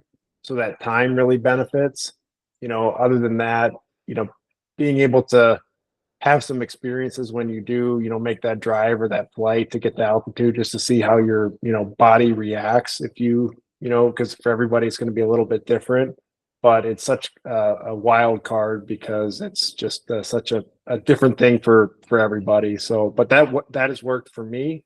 But if you kind of experiment with that in terms of the timing, you might find a recipe that works. Yeah. Solid advice. Grant, I feel like you're kind of our other serially successful lowlander coming to the Swatch. What do you think? I agree with Brian. I mean, coming in with as much fitness as you can. And if you're coming from a hot environment, especially, I live in Georgia and we train, as much as possible in the humidity, in the heat, just to make it as difficult as possible, but you're sweating a lot. And the way I understand that it works biologically is pretty similar from a heat shock protein perspective, that it's not that much different than being at altitude. So the more you can get out in the heat, apparently that has some impact. I've never had altitude sickness, but I can feel something like it coming on, and it usually means I need more water. And so kind of like Brian said before the race, hydrate. Get on the ground. If you're not able to make it out early, I've done it both ways, where I've showed up like on Wednesday or Thursday, or I've shown up a week ahead of time. And really the key for me anyway, is just more water. As much water as I can get in after arriving in Colorado, the better I tend to feel. Water is life. Okay, 2 quick questions in the chat. I'm going to point these towards people I'm guessing have some good advice here. Courtney Boyle asked, anything you wish you had done differently the last couple races? Phoebe, tell us what you wish you had done differently, 1 to 2 or 2 to the next high-low. That's a hard one. The first year, yeah, I had an issue running out of water, and that kind of freaked me out. And so the second year, I brought a bottle with a filter, like a Katahdin bottle, which helped me. Yeah, I think that's kind of all I had. Last year went pretty well for me, so. Solid. John did. I want to double down on yeah. filter advice. I ran out of water and on going up to Antero on my 3rd year, and it sucked. Yeah. It was probably a good hour off of my time, and I wish I had brought a filter. So bring a filter. I just have the soapbox here for a minute, because there are some people who give me a lot of shit for requiring you guys to have a water capacity minimum, and I just want you to absorb this feedback from people who have suffered because they carried it. And this is your friend. I mean, if you don't want to carry the water, but you want to filter the water, like Phoebe's Katahdin filter works great, or this is Solomon filter, but just like, there's a lot of water on the course. It's not always where you necessarily need it, but there's always water somewhere where you can grab it if you get dried out, with maybe like 2 exceptions. And so don't say it. Forget what I said about always, but most always, it's worth carrying. Um, I don't know. A lot of this depends on how you sweat, by how fit you are, by how acclimated you are. Like your sweat rate's going to vary. But in general, just like it's hot. I think people just don't expect this race to feel hot, but it is really, really hot. Like there are periods of this race where if you look at the UV exposure, it is similar levels of heat compared to Western states, but at 12,000 feet. So like you got to heat train, and people like Grant who live in places where they don't have elevation but they heat train tend to do really well because they come in really fit and physiologically adapted. So I think it's worth just carrying that. But we're going to talk about this in gear because I have this for the gear demo, but this is well worth carrying. Quick question from Aaron Drasler asking, how important do you think it is to have a pacer from Hancock to Monarch? Aaron, just as a heads up, it's not tricky to get to Hancock as a pacer. It's just a long drive. That's the big drag. Whoever has had a pacer Hancock to Monarch and has something to share, just jump in at this point. I've done it both ways, with a pacer and without a pacer, and I can say, having company on that section is great. Do you need it? No. But is having company overnight helpful? Yes. My finishing time was much better with that assistance.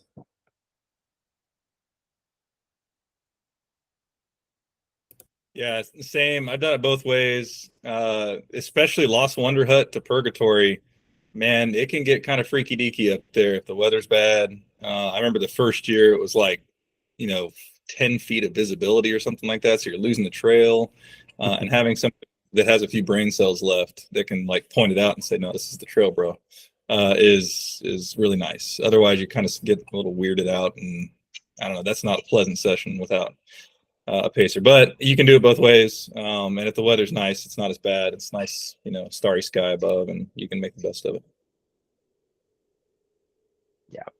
I think what Lauren talked about earlier about caffeine playing a role, one of the things that jumped into my mind in that section was your brain works more poorly at higher elevations the more fatigued you get. And so there is a genuine level of fatigue that you'll experience mentally just being at high elevation. Having a pacer is like having a pocket computer, so it definitely helps. But there are a decent number of people who do this race every year unsupported and do a really, really good job of it. So I don't think you have to have it, but I think most people would find an advantage to it. But good questions. All right, we're running up against our timeline and we haven't quite gotten through most of what I want to talk to. So in the protection of time, let's go ahead and say one more question and then we're going to move on. And I'm going to talk about the required gear. We're going to give you guys a rolling 5-second countdown. So unmute thyself or drop it in the chat.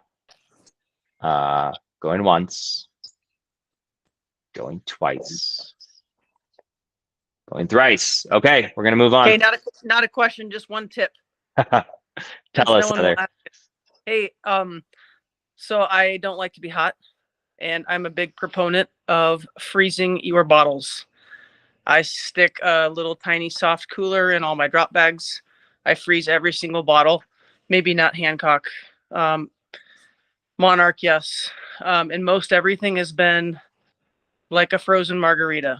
So if you're concerned about, drinking lukewarm water, I highly recommend it. That's all. Very good advice. I want to go to the bathroom. So in the defense of my bathroom break, I'm going to point it towards any of you guys. You have 2 minutes until I return to give a Heather style sound bite of something no one asked, but you want to share. Suzanne, Sergey, Brian, John, Phoebe, Grant, hit us with what you got.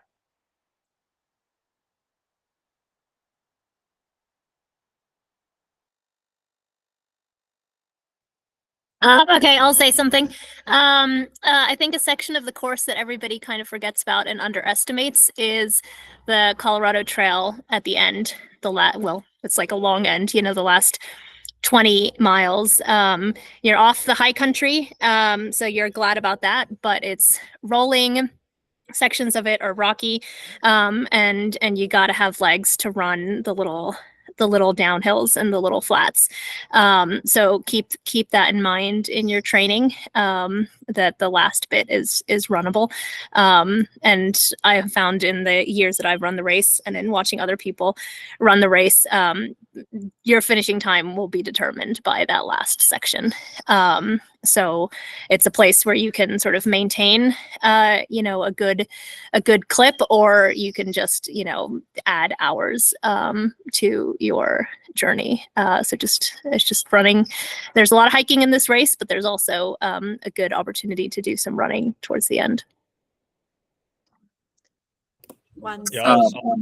On that note, I would also, the section from Monarch down, it's a really, well, the first part of it is a steeper downhill, not wonderful on the quads, but there's a mellow trending down road for a long time. And if you can save some energy and have some legs to run that section, even if you're running 11-minute or 12-minute pace compared to walking 17-minute pace, you can make up a lot of time or not lose a lot of time. And like Silke said, the Colorado Trail section, if you can run parts of that, you're going to finish a lot sooner, and it's generally very hot in that section. And so if you can get out of there earlier, you're usually in better shape.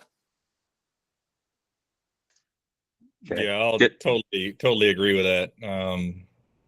Don't get discouraged, especially if you're coming from like a lower elevation. That first section of the course through Monarch sucks. You will not move fast if you're coming from like Florida or Georgia or something like that. It will feel super slow. And I personally have had like almost 2-hour differences between the time I started the Monarch and then still finished in the same time, precisely because there was a little bit left in the tank there to run between Monarch on the Colorado Trail and the end. So you really can make up a lot of time there if you save some up in your legs. So totally agree. Okay, that's very important. Good context so far. Suzanne, Heather, Brian, and Phoebe in 30 seconds. Let's start with Suzanne. What's your wisdom? Oh, I was just typing in, but I just going along with the descent. The other area is just coming down off of Antero. You feel that it is runnable, but if you want to be running later, just being mindful not to just bomb it down the hill. And then the section coming down from Monarch, like you said, John, the brief section is pretty steep, but just one foot in front of the other and you'll all make it. I'll be there cheering you on. Good advice. Heather, are you next? Do not waste a bunch of time in aid stations if you value your finish time. Because I ran really well 2 years ago, and I probably wasted an hour and a half or 2 hours in aid stations. Just, feeling sorry for myself. Don't do that. Set a limit and just get out, because you're going to feel sorry for yourself on the trail too. Solid advice. All right, Brian, what's your wisdom? Oh man, left foot, right foot, and then just know you got the best aid stations in the game to support you in between. Relentless forward progress and eat your way out. I like it. Phoebe, close us out. What do you think? I would just say try to soak it all in. I think last year I had one of the coolest experiences climbing up, I think, the backside of Tin Cup, but I was with a group of 5 other women, and you don't get that anywhere else in 100 milers. It's very unusual. And so it was just a really cool experience. And I would say try to talk to everyone on the course. And it's an awesome race. Awesome. All right. Thanks everybody for coming on and giving us your insight. We are going to kind of rapid fire from now going through the rest of what I wanted to talk through, just because I know we got 7 minutes left of the 2 hours we slotted.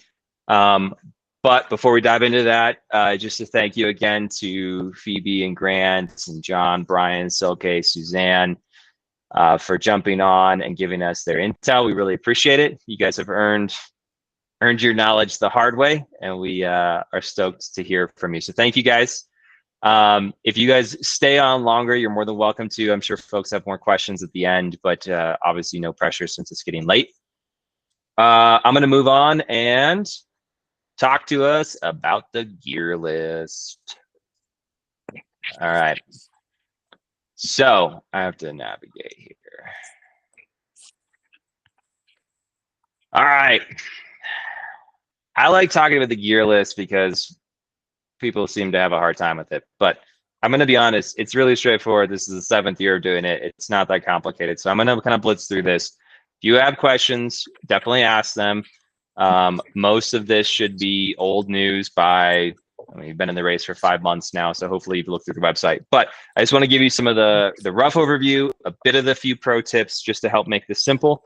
I'm going to start with bringing my gear on the table. So there's 2 gear lists, and then there's some stuff that you don't carry, but you still have to do. So I'm going to start with the things you don't have to carry, but you still have to do. So you have to have a COSAR card, and that is basically a card you buy from the state of Colorado, and it allows search and rescue to be reimbursed for the expense of your rescue if you get lost. That's basically it. It costs, what is it, like $8 or less for 5 years. It costs $4 for a single year. It's incredibly cheap. Hunting licenses do not count. So if you are a Colorado resident or out-of-state hunter and you come on and you want to use that, you still have to buy the COSAR card. And the reason for that is a hunting license adds 25 cents. And frankly, your search and rescue charge is going to cost way more than 25 cents. So you have to buy the COSAR card. You do not have to carry this card, but you need some form of proof. The easiest and simplest way is to either print and laminate it and just carry it with you, or have your pacers carry it with them, whatever you want.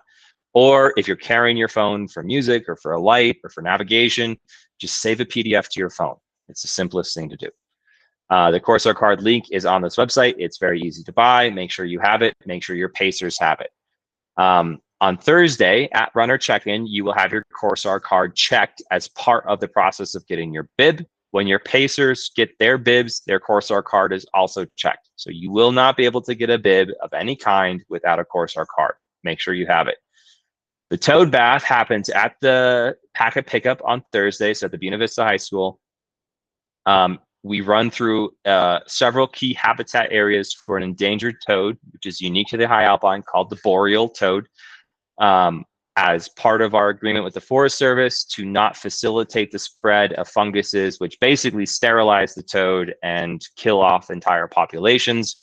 We disinfect our shoes before we start on the race. Now, we can't get everybody because a lot of pacers are coming in on Friday, but anybody who comes in on Thursday has to disinfect their shoes. You do this during Runner Check-In. We love it when pacers show up and do this. It's just a huge help to us. It's a huge asset to us being environmental stewards. So highly encourage it. If you aren't coming in on Thursday, obviously you as runners are all coming in on Thursday. But if your pacer is not coming in on Thursday, this doesn't apply to them. Now, moving on to the gear. You have 2 gear lists. You have the base gear and you have the divide gear. Base gear and divide gear, whichever section you're in, is the same gear that you and your pacer have to carry. So regardless of whether or not your pacer is with you in a section, depends. Sorry, let me rephrase that. Whatever you're carrying, the pacer carries. Relatively straightforward. So the base gear is carried 100 miles. You carry this from the moment you start the race to the moment you finish it. It is checked at multiple points to ensure that you are carrying this gear. It's not that we don't trust you. It's simply that we want to make sure that you have it, so if you need it, you're prepared. You have to carry several things. A whistle, which is usually built into a pack, but it can be unattached. It can be whatever you want. A lot of these bivvies, which is the other thing you have to carry, have a whistle built in them. Mine does not. I have an Osprey Duro 6, which is kind of the perfect size for this type of adventure, and it has a built-in whistle.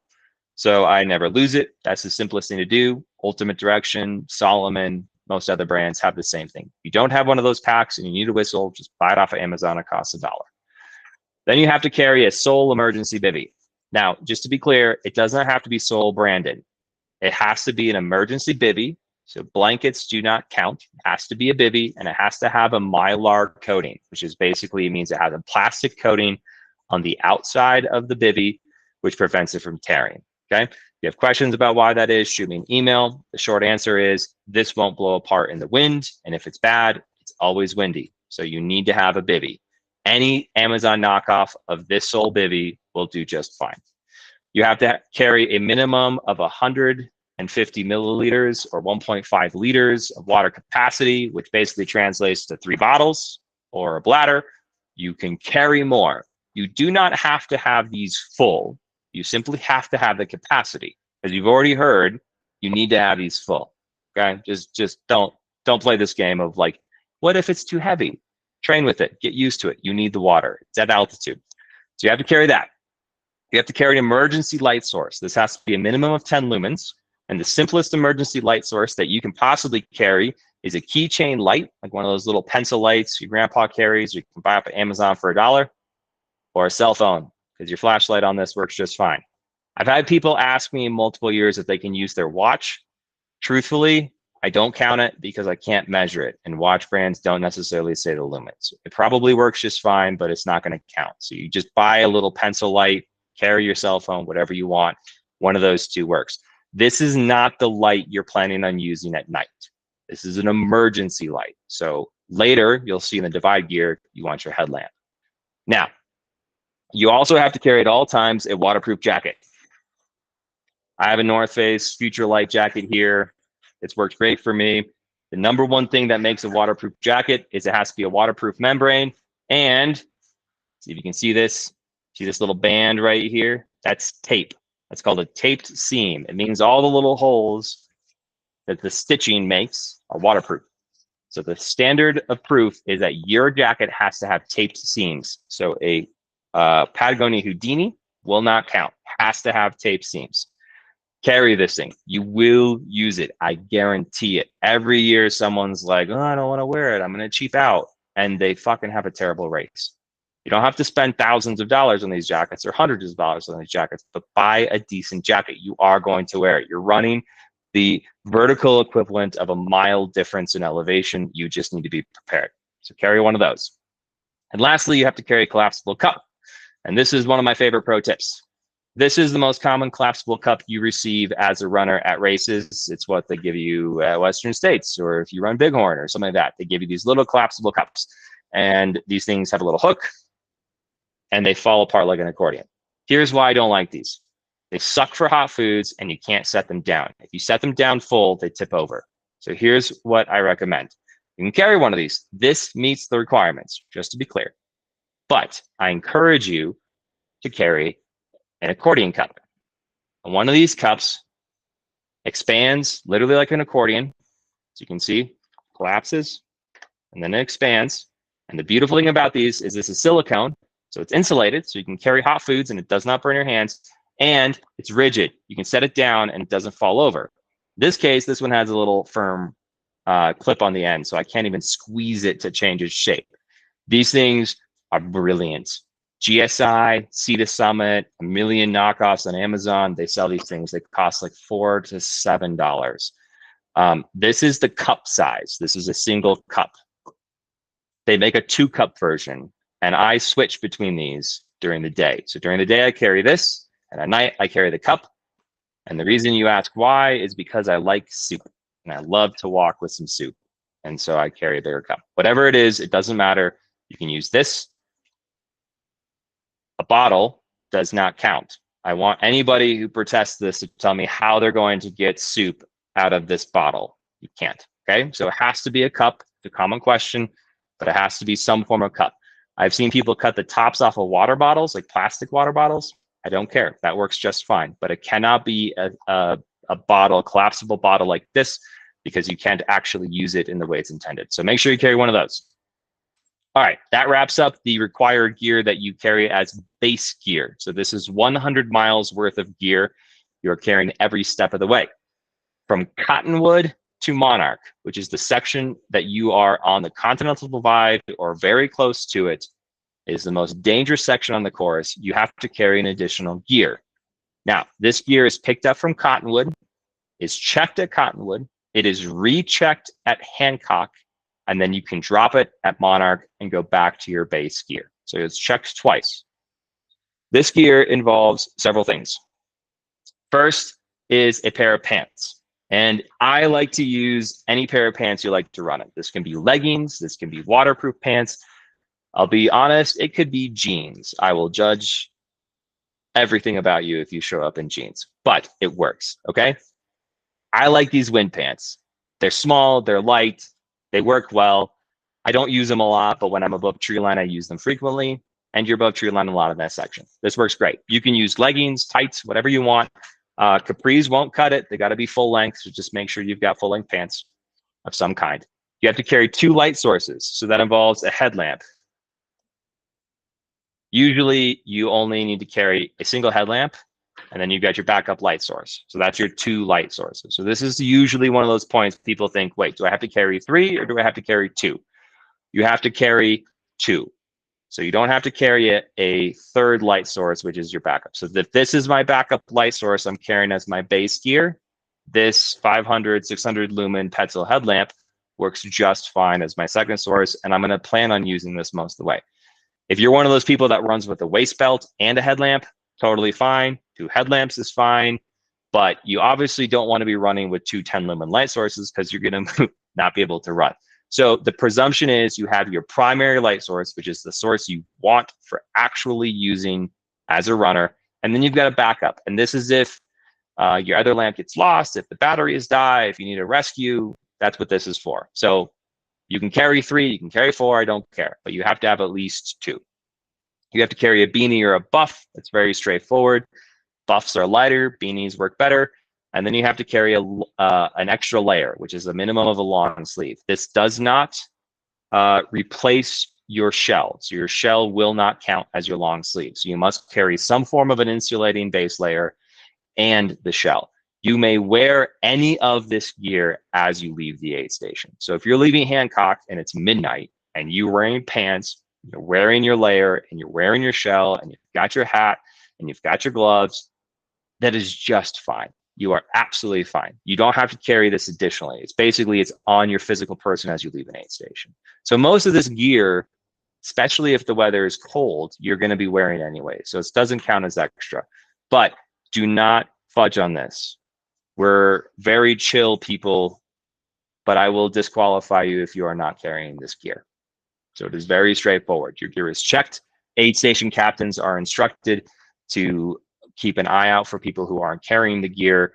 If you lose something that's not critical, you leave your cup at an aid station, right? We're not going to disqualify you for that. We're going to give you a cup and you're going to go off. But if I see you without the required water capacity, if you're not wearing a shell, you are a hazard, and we're going to pull you off the course for that. So make sure that you are carrying this gear. 2 questions in the chat just to answer because they're relevant. Yes, Chris, 2 headlamps are totally fine. It's a waste of weight to carry 2 headlamps. It's easier just to buy a pen light that weighs ½ an ounce, costs $6. I highly encourage that. Nico asks, can the extra layer be an insulated vest or needs to be sleeves? Nico, it has to have sleeves on it. You can carry the vest if you wanted to, but it does have to be a long sleeve. Houdinis or long tee is fine. That's totally fine if you're carrying a shell. Remember, a Houdini is absolutely worthless in the mountains. It does not do anything. It barely cuts the wind. It wets out in a second, and it has absolutely 0 thermal properties. So the best thing you can possibly carry is something like this.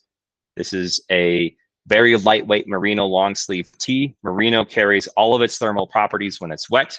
You should carry merino wool, okay? Don't chintz on this. You will probably not need it, but when you need it, and Grant can talk to you about how bad the weather year was in year 1, you will be at a place in your life where you will wish you carried more gear. So do not chintz on this. Seriously, I don't understand how many people think they can come to the mountains and pretend like they're not there. Carry the gear. All right, last questions. Then we're gonna move on. As a reminder, Pacers have to have this gear too. They do not get a bib unless they have this gear. It is your job to make sure your pacers know they have to have this, okay? Make sure they have it. Don't plan on buying this stuff in BV. We have one gear store and they're closed for most of the race. So come prepared. All right, we're gonna move on because we're behind schedule. I am going to show you a different screen now. This is a useful tool for you being able to predict your pace for this race. So this is on the gear page. So if you go to, the course page, if you go to the High Lonesome website, go to the course. This is midway down. There's two things called Plan Your Effort. There's a Plan Your Effort from Open Split, and there's a Plan Your Effort from Ultra Pacer. Both are fantastic tools. The reason I love this one is because it's the actual app we use to track all runners. This is 7 years or 6 years of actual data from runners. And if you are targeting a certain time and you want to come in here, you can say, I want to run a 30-hour High Lonesome. Tell me what everybody else who ran a 30-hour High Lonesome looked like. And this is what it spits out. Now, this is not perfect. This is just taking historical performance and extrapolating it. So what I like about this is it shows you both the time that you're coming in, and it shows you how long it thinks you're going to stay at an aid station. And look at this. At a 30-hour finish, it expects you to be 13 minutes in Hancock. Now, most of us, when we plan our splits, we plan in and out at the same time. All of a sudden, you've spent 45 minutes and an aid station's coming up, and you're like, I'm an hour behind. Why am I an hour behind? Because you didn't factor in your aid time. This is really helpful. You can set this for anything you want. Now, at this point, most of our data is pretty precise. But if you want to run a course record pace like Jimmy Elam did, and you set 20 hours, this is not as precise because there's only been a handful of people, about 5, who've come within even several hours of running 20 hours. So this data is less accurate. So the longer your target time is, the more accurate. So specifically, if you wanted to run a 35-hour time, which is statistically what half the race will run or longer, it'll show you a very accurate time. This is based on hundreds of other runners. So this is a good tool to use. Now, there is another tool that you may use that is not affiliated with us in any way. It's just a great app. I've used it myself. I've used it at States. It worked out actually better than States' own splits did. It's called Ultra Pacer. It is, last I checked, free. It's the same process. You enter splits. The difference with Ultra Pacer is that it has some form of an algorithm which factors in elevation gain. I don't have any affiliation with this website. All I can tell you is it's worked well for me and it's worked well for other people. Either one of these is a great place for you to start when you're planning your own personal performance and how your crew, if you have them, will be interacting with you during the race. This is really helpful. I highly recommend printing out your best case, your medium case, and your worst case scenarios, and having your crew have those splits so that when shit hits the fan, and it probably will, because that's what this distance does, you have a pivot point to go to. So both helpful tools. They're both on the course website. I'm going to go ahead and briefly talk about our snowpack because this affects your ability to come in and train in the next month and a half. This is the NRCS, which is it's a national website that has a bunch of different data. This is the chart you want to look at. This shows you the upper Arkansas headwaters, which is what the Sawatch is, and it shows you this black line, which is our current. Now, if you look right now, we are at 150% of our average because we had a snowstorm, which dropped several inches of snow water equivalent of snow. This was literally feet of snow that we got last weekend. This is fantastic. This is how our forests don't burn down. This is how the smoke doesn't smoke you guys out when you're running. So this is a great thing to see. But if you carry down the average, you can see that most of the Sawatch is melted out by mid-June. Now, we're probably looking at early July. What I would recommend is if you are coming out here and you're traveling any distance, just send me an email and ask me how the trails are. I'll do my best to get you actual data. In general, though, you are not going to be able to get above tree line until July 4th. That is a standard every year average. This year could be later. It depends on how the snow melts. But if you're coming out, you have a very small window of time between when the snow is gone and when the race starts, that you can train at the top levels of the course profiles. So plan accordingly. This is why training the Colorado Trail like Silke and multiple other the veterans mentioned is such a great choice. That trail is basically dry now. You can run that almost in its entirety for 30 miles. But Hancock and Alpine Tunnel, that won't be dry until July 4th. I will put these things in the YouTube description, basically. So the links are there for anybody, since you guys don't have these links right now. All right, real quick questions on the pacing and snowpack while I load the mapping stuff real quick. Hit me fast since we're over time already.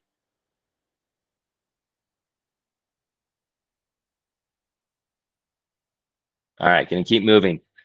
Okay, so you go to the course tab. This is where all your data is. These are your to plan your efforts. These are how you predict your paces if you want to use these two tools. Here's your course profile. Here's your CalTopo map, which is what I just walked you guys through. Here's your splits. One thing to note about this is the runner's guide has multiple variations of this, including elevation gain and loss in each individual section already broken out for you. You don't have to do that yourself. The runner's guide is not updated officially to the 2024 edition. However, all of the same course data basically this year, minus the small change at Lost Wonder. It's very insignificant, so you can use that information as much as you want. But here's what I really want to show you. In this section here, you've got all the links you need. So you've got the full course map. This is your CalTopo link. You've got the KML file and you've got your GPX file. Both of these are just the same thing in a different shape. So this is your standard GPX watch. This is Google Earth. You've got turn-by-turn written instructions. I will just give you a heads up. I have not edited this with the Lost Wonder Hut turn change yet. So just as a heads up, this is not perfect. It will be by race day. This is never downloaded. I get the download statistics. I think 4 people have downloaded this in 4 years. So not many people are using this. The course is phenomenally well marked. You have your crew and pacer manual. This will be updated as well for 2024, like the runner's guide is. It is not currently there yet. And then you've got your Avenza link. And this is what I really want to show you guys. So I have to switch tabs apparently. Hold on. So this is an app that the National Forest Service uses and we use. It is a free map that shows you where you are in the course at all times. This you basically download the app, then you download the map, and the map works offline. So the entire time you're running this race, you can see exactly where you are and if you're on or off course. But here's why this is extra cool. It works for crews and pacers. It literally shows you the crew access for driving into aid stations. It shows you some limited parking information. It is fantastic. Most of your crews will not have cell service for most of this race. They need to be working offline. You can print stuff, or you can download this map and have those printed things, and you're going to be bomb proof. So highly recommend this. It's free. There's no reason not to have it downloaded. All right. Questions before we talk pacers, crews, and dropbacks? You got 10 seconds. Don't be shy.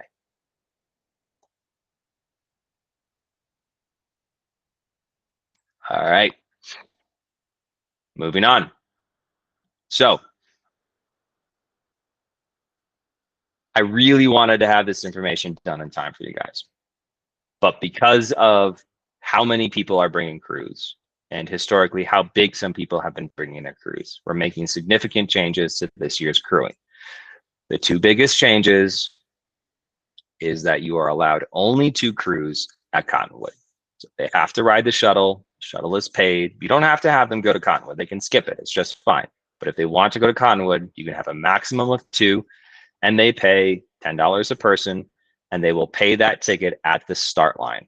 So they will not be able to, this is the second change, by the way. Second change is now we're metering when people can leave for Cottonwood. I have literally had years where the last runner through Antero was the second crew to Cottonwood.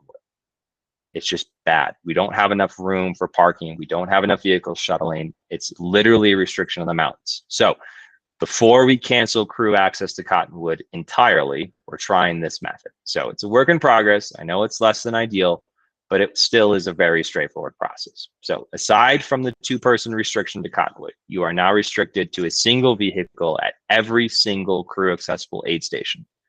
To park at any of those aid stations, you must have a crew pass. To get the crew pass to Cottonwood and Hancock, your runner must clear a certain checkpoint. This will prevent people from showing up hours and hours early, right? And when they do that, they inhibit the people whose runners are imminent in exchange for people whose runners are hours away. So the precise metric is proving very difficult to nail down because the same formula will get people there just in time, and then we'll get people there 3 hours early. So we're nailing this down. I will have this to you shortly. I apologize for not having it to you now. The moral of this story is that your crews will have to check into the start line, receive a crew pass, and purchase any tickets they want to go to Cottonwood prior to leaving to Cottonwood. If they show up to Cottonwood and they do not have tickets and they do not have a crew pass, or either one of those two, they are going nowhere. They will be refused parking, they will have to go back, and it'll be a nightmare. So to make this better for you, we're getting a food truck at the start line. We've got people dedicated there to purely following you along. I've added in 3 backup checkpoints to make sure we don't miss runners. Like, we are trying to nail this down so it is bulletproof. Moral of the story is, before you guys leave for Cottonwood, you have to hit a certain checkpoint. Once that's done and the whole Cottonwood scenario is wrapped and your crew is ready to go to Hancock, it's the same story. They can't leave for Hancock until you've cleared a certain checkpoint. That checkpoint will likely be somewhere between Tin Cup and St. Elmo. And basically at that point, we're giving them enough time to get to Hancock and have about an hour extra cushion to make sure they don't miss you and they have time to set up. So everything is baked in. We're runners ourselves. We know how long it takes to get this shit settled. Don't stress it. But you can't show up to Hancock at 2 p.m. when your runner's not showing up to 10 or 11 or midnight. It just doesn't work. So those are the 2 big changes. After Hancock, you get a single parking pass that works at Monarch, Blanks, and Raspberry. And all the person there is going to do is look to make sure that the parking pass matches the license plate of the vehicle you're driving, and you're fine to go. That's fine. There's no restrictions. You can drive a Cadillac Escalade and get 9 people in there, or you can drive a 2-person go-kart and get 2. I don't care. Whatever it is, you only have 1 vehicle in each spot. Some people have shown up to aid stations, and I do not exaggerate, with 12 crews. It takes us 3 vehicles to shuttle them to Cottonwood. In that same time, we could shuttle 2 people per runner and get 8 runners cared for in a single trip. So there's a huge component of you helping your runners and your runners' friends out by this. So this isn't meant to penalize you people who have huge and wonderful crews who want to support you. This is a reality of working in a place that is not suited for vehicles. Okay, this range is not meant for big events, and we are being graciously given capacity to put this event on. So please treat this with respect. I will get you all the details. I will make a video. I will have maps. I will Sherpa your way through this. I apologize for not having it now, but don't stress it. For anybody who heard any of that and said, I'm worried, let me introduce you to your great friend, the drop bag. It is the thing that is there almost every time you want it, unless we fuck up and lose it, or you didn't put it in the right pile. 99.9% of the time, we're going to get you your drop bag. It's going to have everything your crew can give you. We have the best aid stations I've ever seen at a race with the best people behind it, and they will take care of you. So if you are nervous, pack a drop bag. We have that whole process there literally for you to use. Do not be shy. My only requirement is do not pack chests of gear, okay? The best size is a small several gallon Ziploc, right? The standard 2 to 3 gallon Ziploc. Don't pack a 5-gallon bucket. That was like all the rave for 2 years. I do not know why. Do not pack 5-gallon buckets. Don't show up with a huge duffel bag. However, there are times you need that. If you try to fit a pair of huge Hoka shoes in it, some clown shoes, a bunch of layers, a bunch of food, a chair, all that kind of stuff, it's going to be bigger. If you need it, we'll take it. But please, some of these drop bags are driving hours in 4-wheel drive vehicles to get to where they need to go. So pack them as small as you possibly can. All the drop bag options are listed on the website. Not every aid station is drop bag accessible, so make sure you plan accordingly. Make sure you plan accordingly for the required gear as well.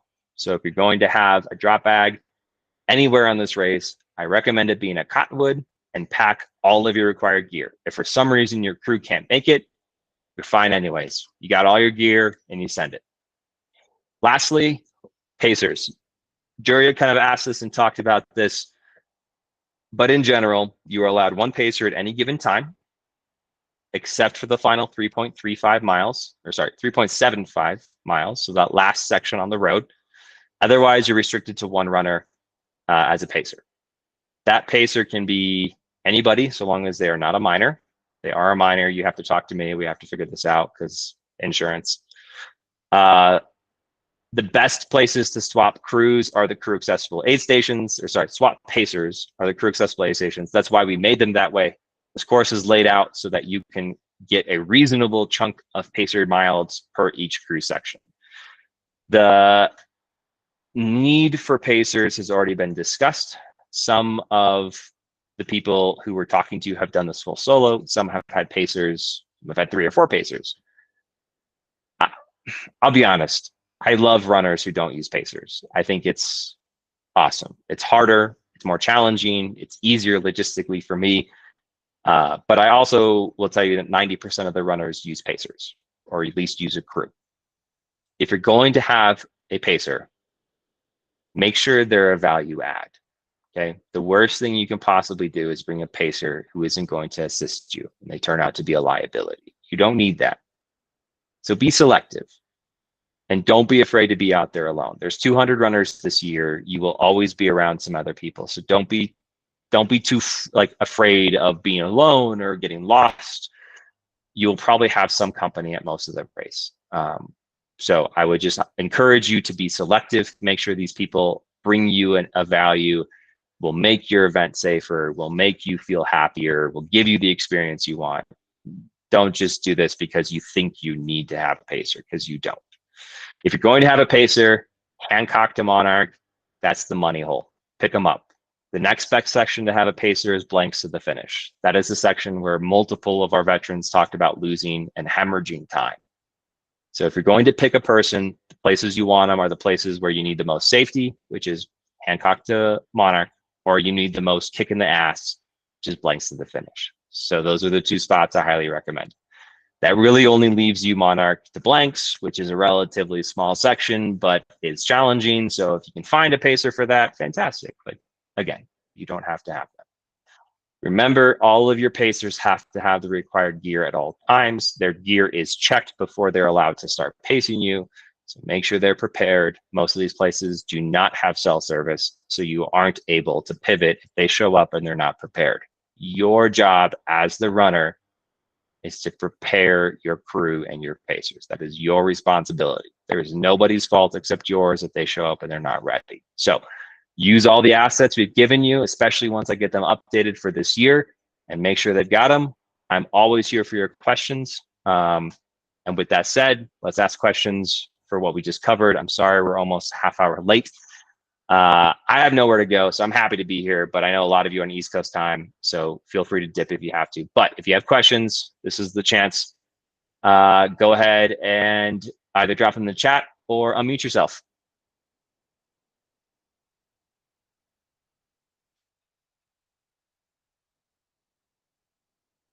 Chris is asking, are entrants accepted off the wait list until race morning?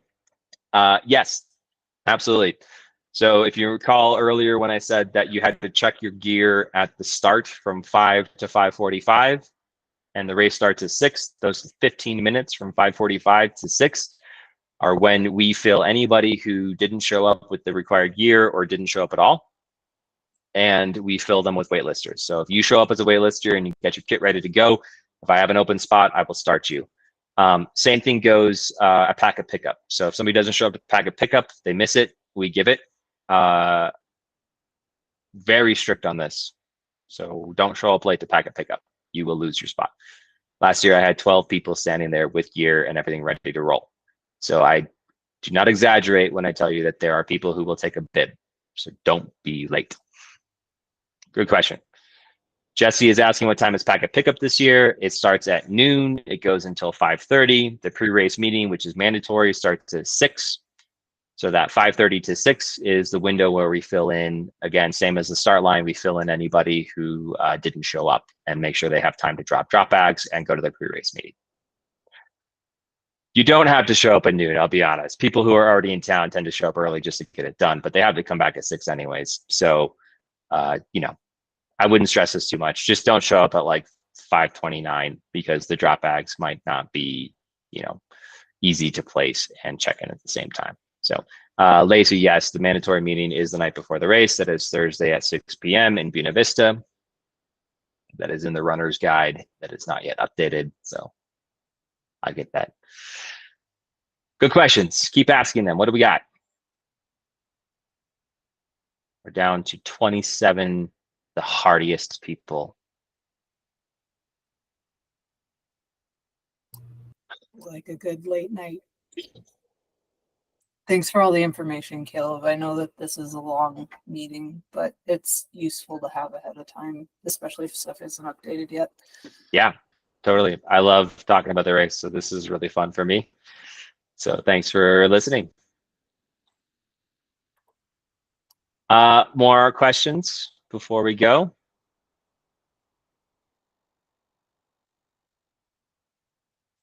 Jesse, will you send an update for trail maintenance? I'm not sure what you mean there, Jesse. Can you extrapolate for me or elaborate? Sorry.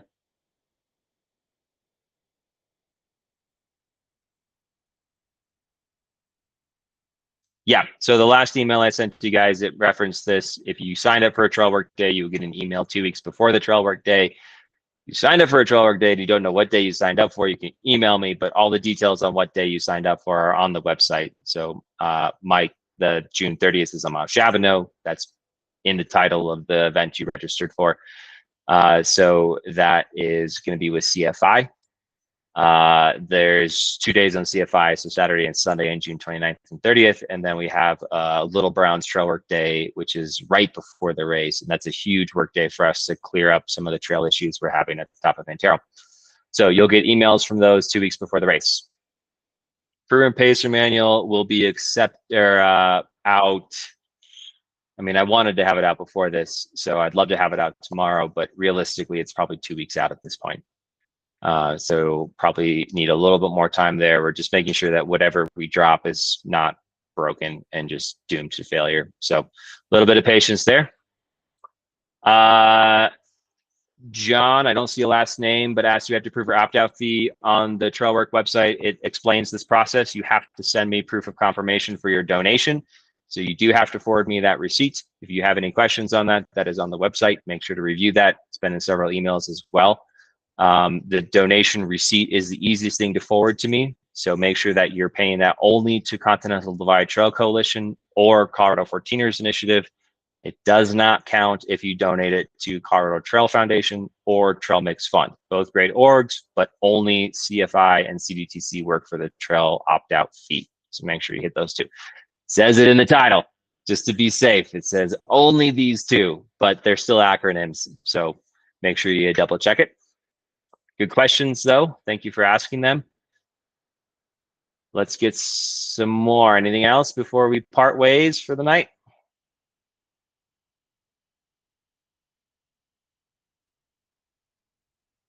Okay, going once. Going twice. All right, excellent. Well, thank you everybody for hanging on for an extra half hour of our time. I really appreciate it. I hope you found this valuable. If anybody tuning in after the effect on YouTube, reach out with any questions. My email is in all of your inboxes, so it shouldn't be hard to find. And don't feel hesitant to drop me any questions. I will update you as soon as the runner guide and pacer guides are updated. So you will see that the moment I have it up, which I'm shooting for as soon as possible. Thank you for your patience in that respect. If you have any questions for Maurten, feel free to drop them to me. I will relay them. If you have any other questions we didn't cover today, same thing, shoot me an email. Otherwise, the runner's guide and the website are your friends. And if you don't see it on there, shoot me an email. Thank you, everybody, and we'll see you in July, if not sooner. Have a good night.